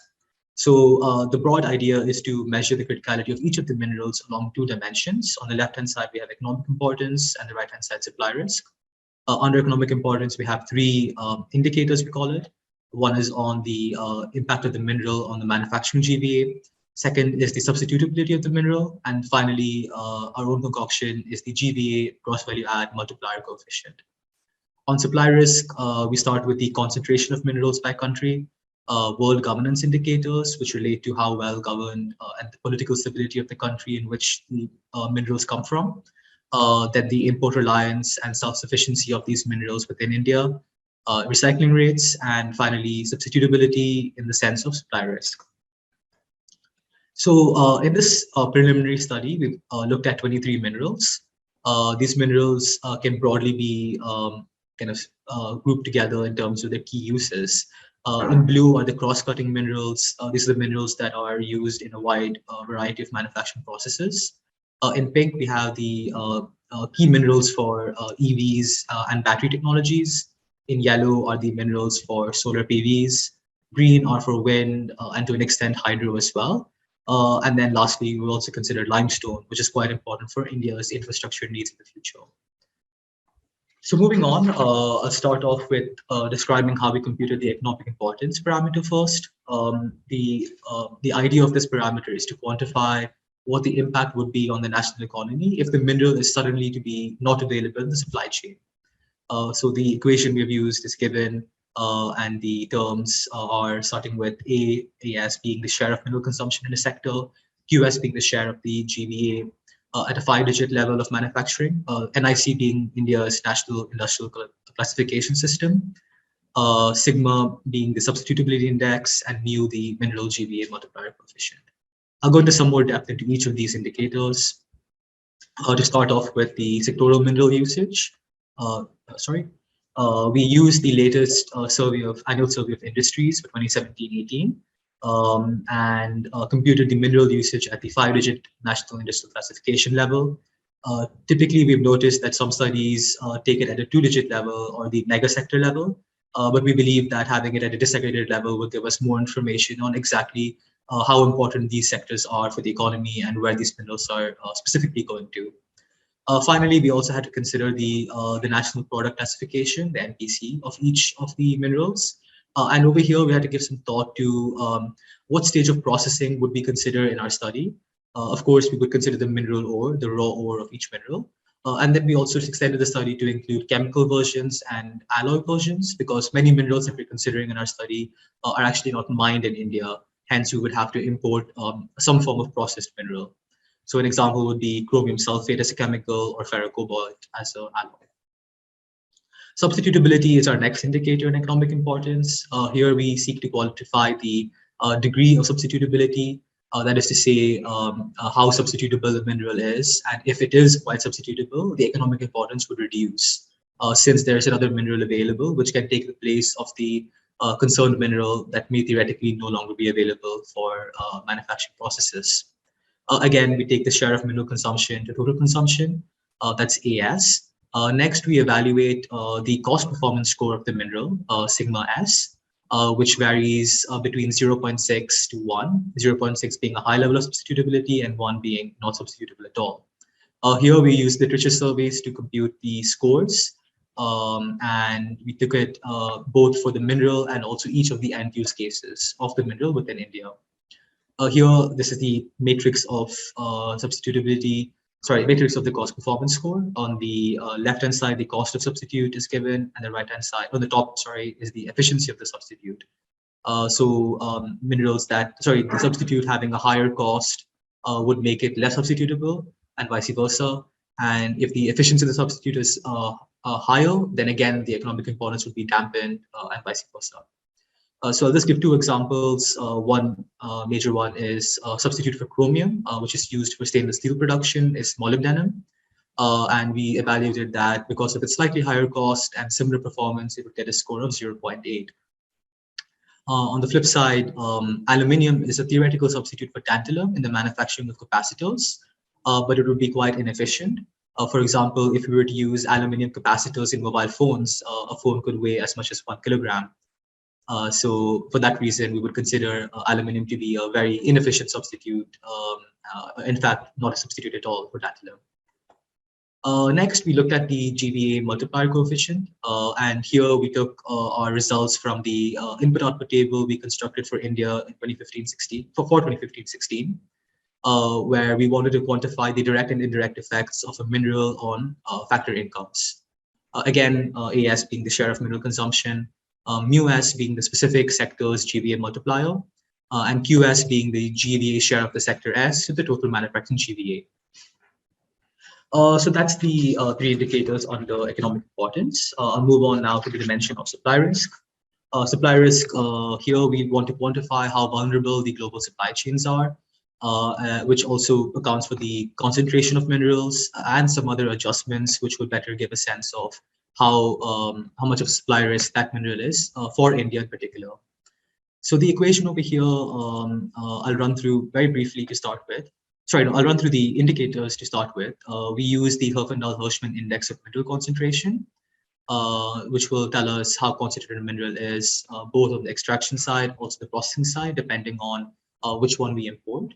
We then take the world governance indicators and consider both the global supply and the India sourcing. Next, we look at the import reliance of the mineral in India, the end-of-life recycling rate, substitutability of the mineral in the supply risk sense, and finally, a self-sufficiency adjustment factor. So in the equation, you can see in the square brackets, we have the concentration index, both for the global sourcing and the India sourcing.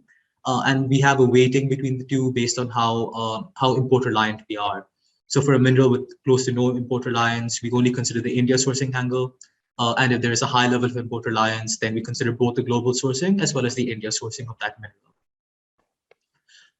So the Herfindahl-Hirschman index of concentration, we use it to measure both the global extraction and India sourcing of the minerals. And the idea here is that if the mineral is being produced, let's say by 10 countries, but equally, the score would be much better than a situation where a mineral is being produced by 20 countries, but one country produces 90% of that mineral. So this helps us evaluate that supply risk. We use various international mining related data sets to compute the global sourcing. And for India specifically, we use the government's Indian Bureau of Mines yearbooks and also the World Backwards database. We also consider the idea of using, let's just go back one slide. I wanted to add here that we also weight the Herfindahl-Hirschman index of concentration by the world governance indicator scores. So we wanted to say that if the mineral is concentrated highly in one country, but that country is well governed, then the risk of supply is slightly dampened because we can't trust that that country would have favorable trade agreements with us. So we also wanted to think about using an alternative to world governance indicators and looked at the idea of using environmental performance index. But quickly to start with, the WGI measures quality governance, which we then normalized and adjusted the HHI scores with. Whereas the environmental performance index, which is published by Yale, measures the state of sustainability in the country.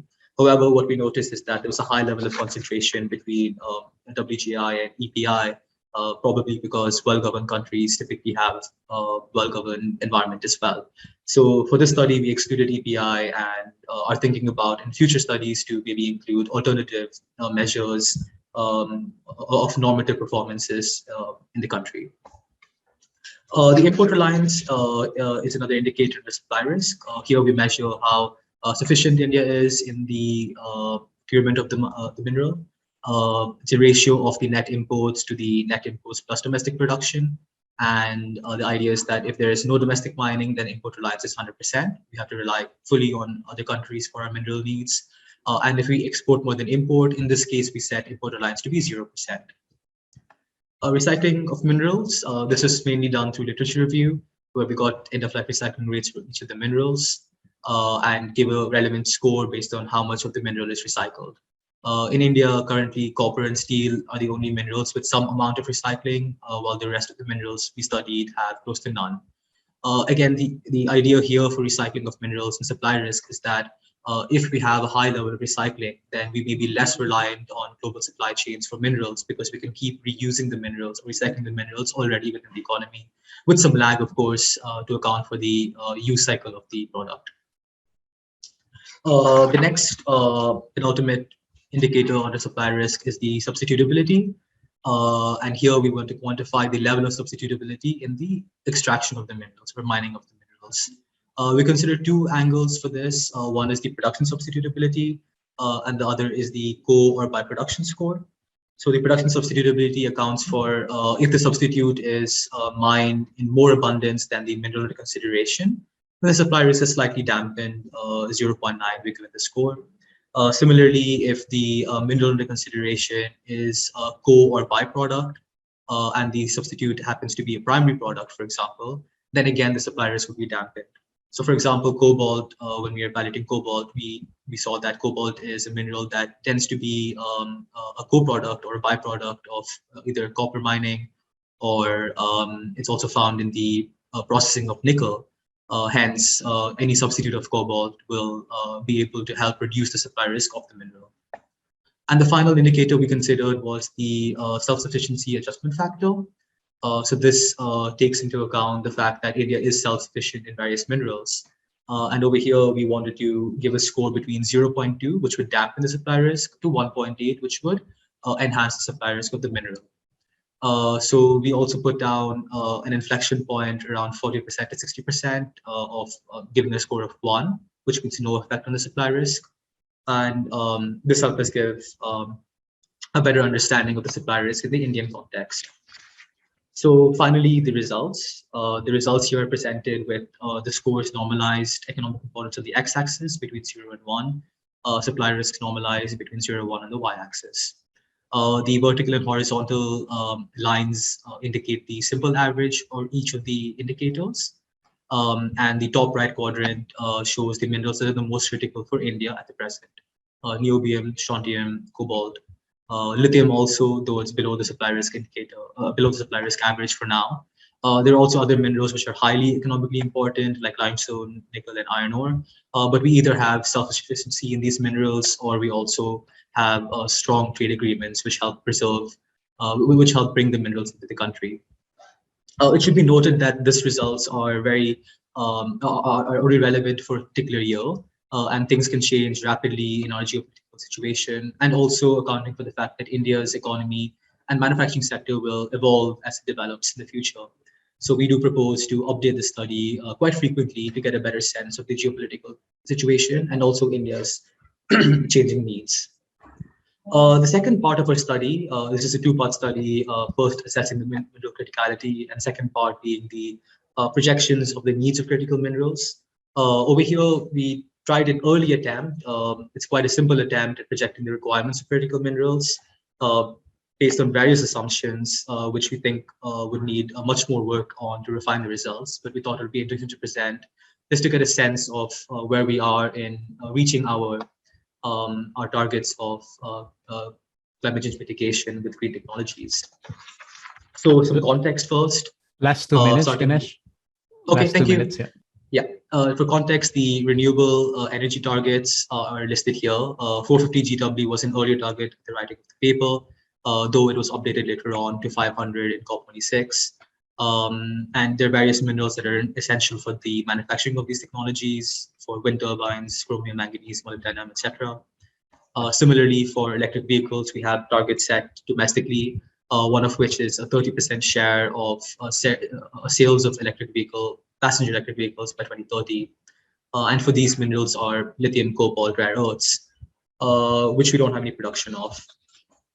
We then used various assumptions, as I mentioned earlier, basing much on IEA, that's the International Energy Agency, and some other institutes to kind of get a sense of what minerals will be the most important for our changes, for our needs. Indium comes out as one of them for solar. Nickel, graphite are quite important for our EV needs. We also decided to match this against the Indian mineral inventory. These are some examples. Copper and cobalt are examples of minerals where we have high mineral needs, but the reserves of minerals in India are quite low, reserves being the economically minable portion, whereas resources are the total estimated resources of minerals in the country. On the other hand, graphite and chromium seem to be fine for now, but of course, this is only for the green technology transition and doesn't account for other needs of the economy.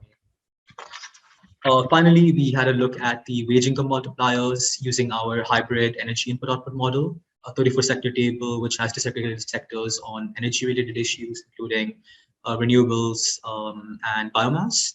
We found that agriculture had the highest wage income multipliers. Machinery, equipment, and transport manufacturing had relatively low multipliers, as did coal mining. This had some interesting implications for the job transition, especially since renewable electric generation had relatively high wage income multipliers. My final slide is the policy implications and how we're taking this forward. First of all, the clear indication is that domestic mineral exploration and extraction needs to be enhanced. There also needs to be some new mining policy reforms to help encourage the mining of critical minerals, especially. We would also have to develop more resilient supply chains, keeping in mind the comparative advantage of processing, manufacturing, and assembly domestically versus abroad, and working with other countries to sign trade agreements. Also looking to acquire foreign mining assets, which is one of the ways to secure supply chains. And finally, recycling facilities should be developed further, as our recycling rates tend to be lower than the global average. I think I can stop over here. Thank you. Thank you, Ganesh. And now I think you should be answering some queries, questions, observations. I see some already in the chat box that this is important because we need lots of resources for greening the economy. So over to you, participants, for queries, questions.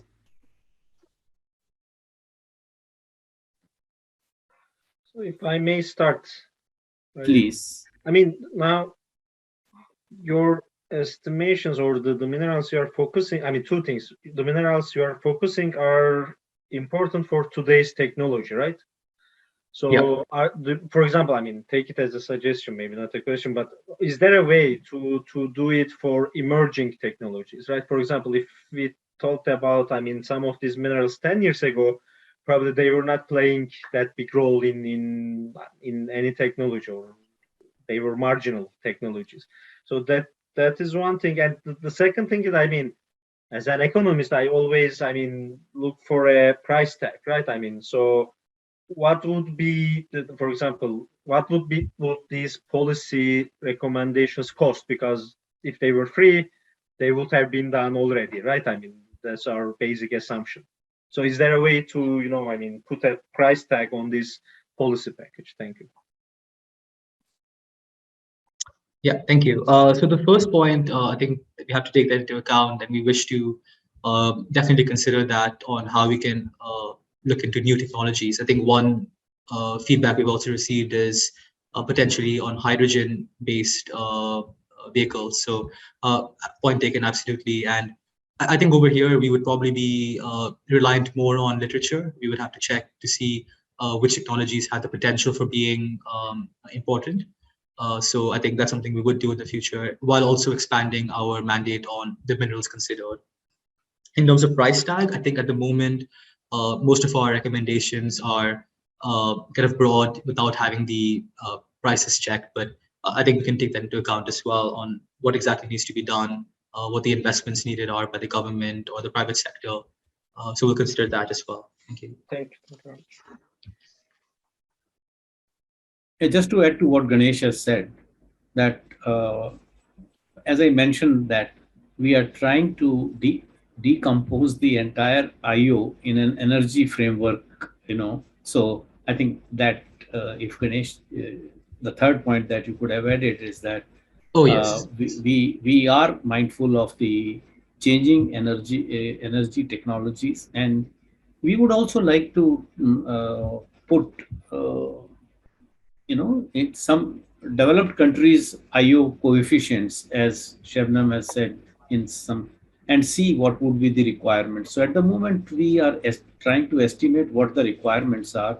But yes, we are doing the taxation work separately, and carbon taxes and other issues, which we are not discussing today. So, but both the points well taken. And we're also looking to... We will do a CCDR this year for India, and I will be working on that. I can see, this work can really be very important because, people are making policy suggestions less to renewable green technologies there, but your study puts it in a very good context to what you need to do to achieve this, right? what are the constraints, etc. So that was the first, that was the first step. So in the second step, I think we will be happy to share with all of you the energy input output, hybrid energy input output table that we have already uploaded on the CSAP website. So Ganesh, if you can share with professors, that will be very useful. More questions, please. I think there's a comment by Dilip Barur about how material demand is likely to increase by 2.5 times 2050. I think this might be from a similar study that we have taken in the IEA study on mineral requirements for the green technology transition. And yes, we think so too. I think there's a lot of talk about how to bring in the green technologies, but not too much on actually where the minerals will come from, especially on how the minerals will be mined, which countries it's going to come from, and the jobs implication as well. And we plan on extending our IO work further with the construction of a social accounting matrix, where we hope to do much more work on jobs and the impact the jobs will be on various classes of the economy as well. Can I come in just on this jobs issue and relate into the title of our session? So I don't have any idea how many people work in this sector. Please enlighten me. And the second one is about this governance indicator. I'm not really familiar with that. But working on Afghanistan, we always talk about illegal mining. I know the contexts are completely different. But, these workers, are they legal? Is part of the legal economy, or other things are going on? So if you can help me to understand. Thanks. Sure. I think for many of the larger minerals, major minerals like coal, iron ore, limestone, that tends to be more formalized, and coal mining is one of the largest jobs provider as well. I think, I can't remember the exact numbers, but I think well over 2 million is what I last remember in coal mining specifically. However, there are various issues with illegal mining in India, and yeah, we hear about that quite often as well. That also tends to be more to do with building materials, so sand, gravel, and so on. There tend to be quite a lot of issues on that front with illegal mining. Though, of course, there are a plethora of environmental and community-related issues, even in the legal mining. So, mining sector in India has had a history plagued with various issues. Yeah, I think what we are doing, just as a piece of information, since you have asked this question, at CSAP, we have started a big program on non-fuel minerals and mining. Coal is already being done by Rahul Tongia. Gas is being done by Vikram Mehta.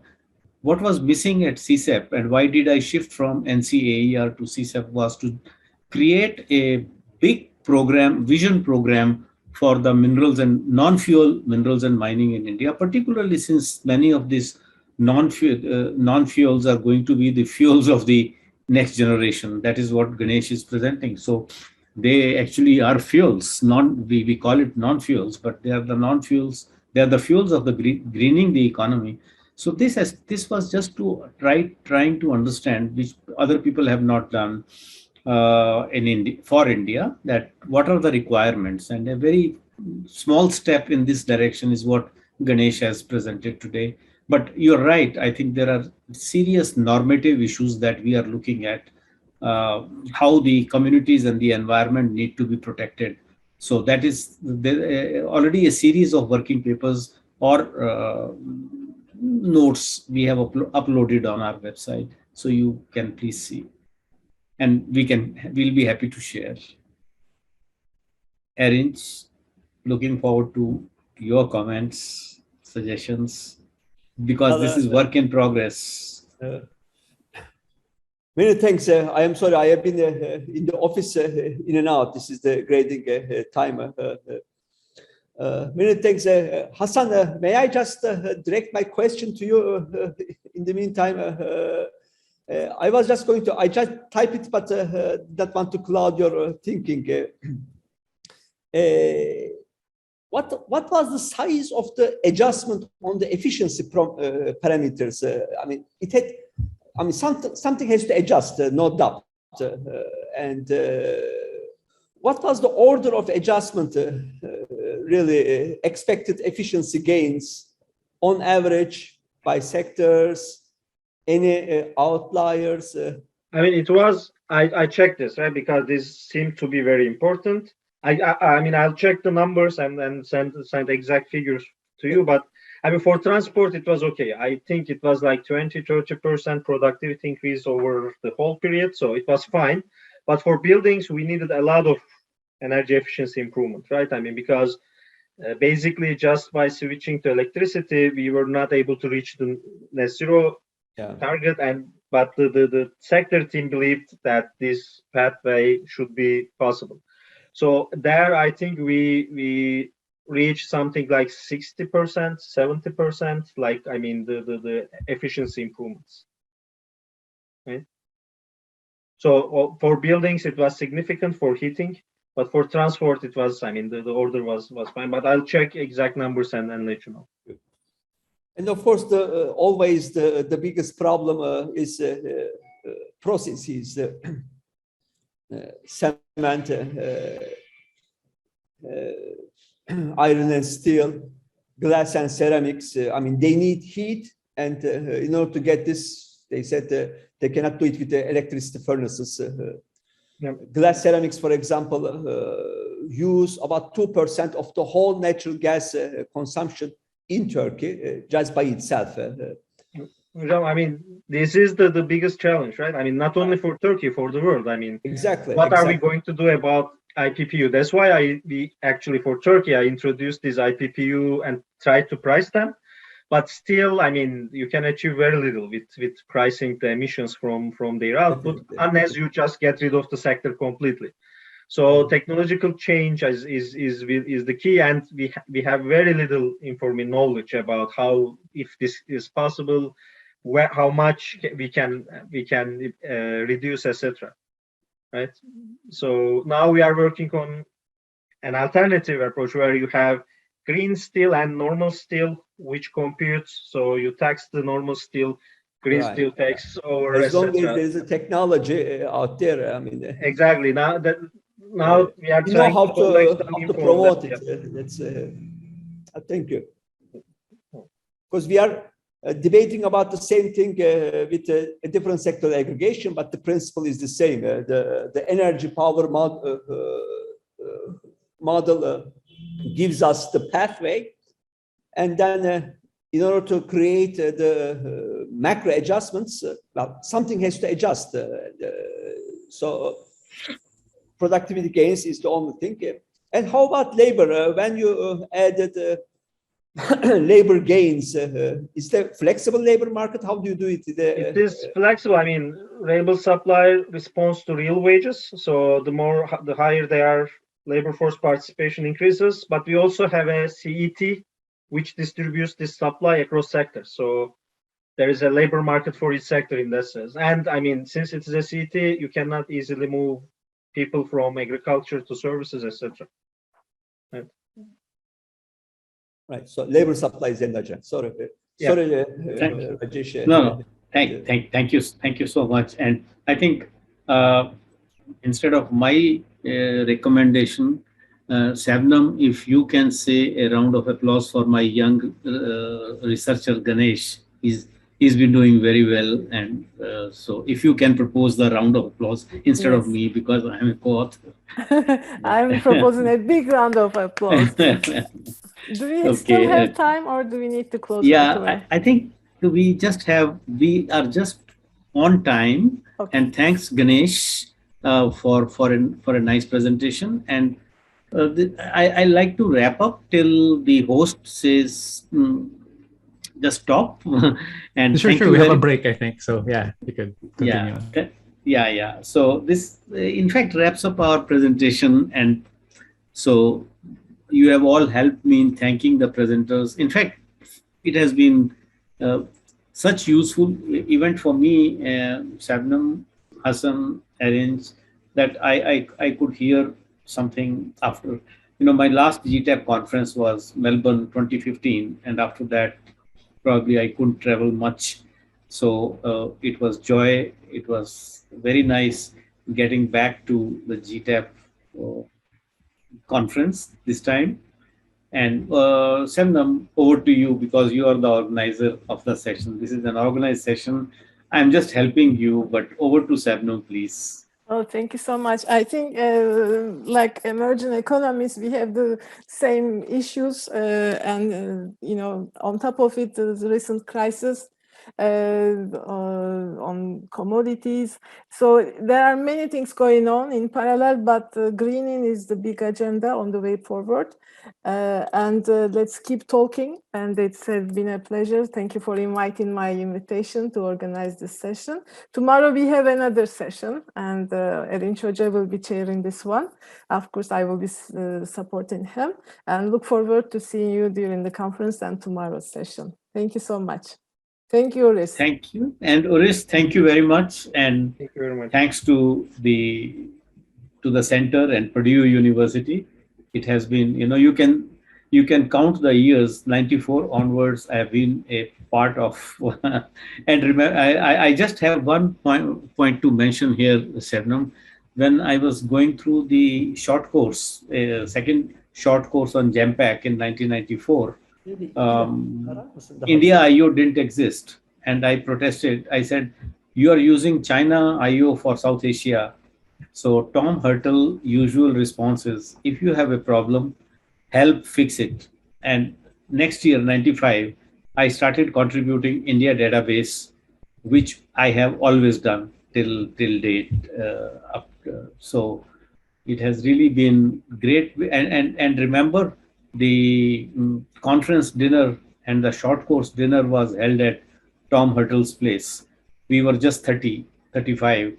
And it has changed the structure to multiply by 100 or maybe 150 participants. Thank you, Uris, and thanks to all the presenters, Sebnem, you in particular, for inviting us for this organization.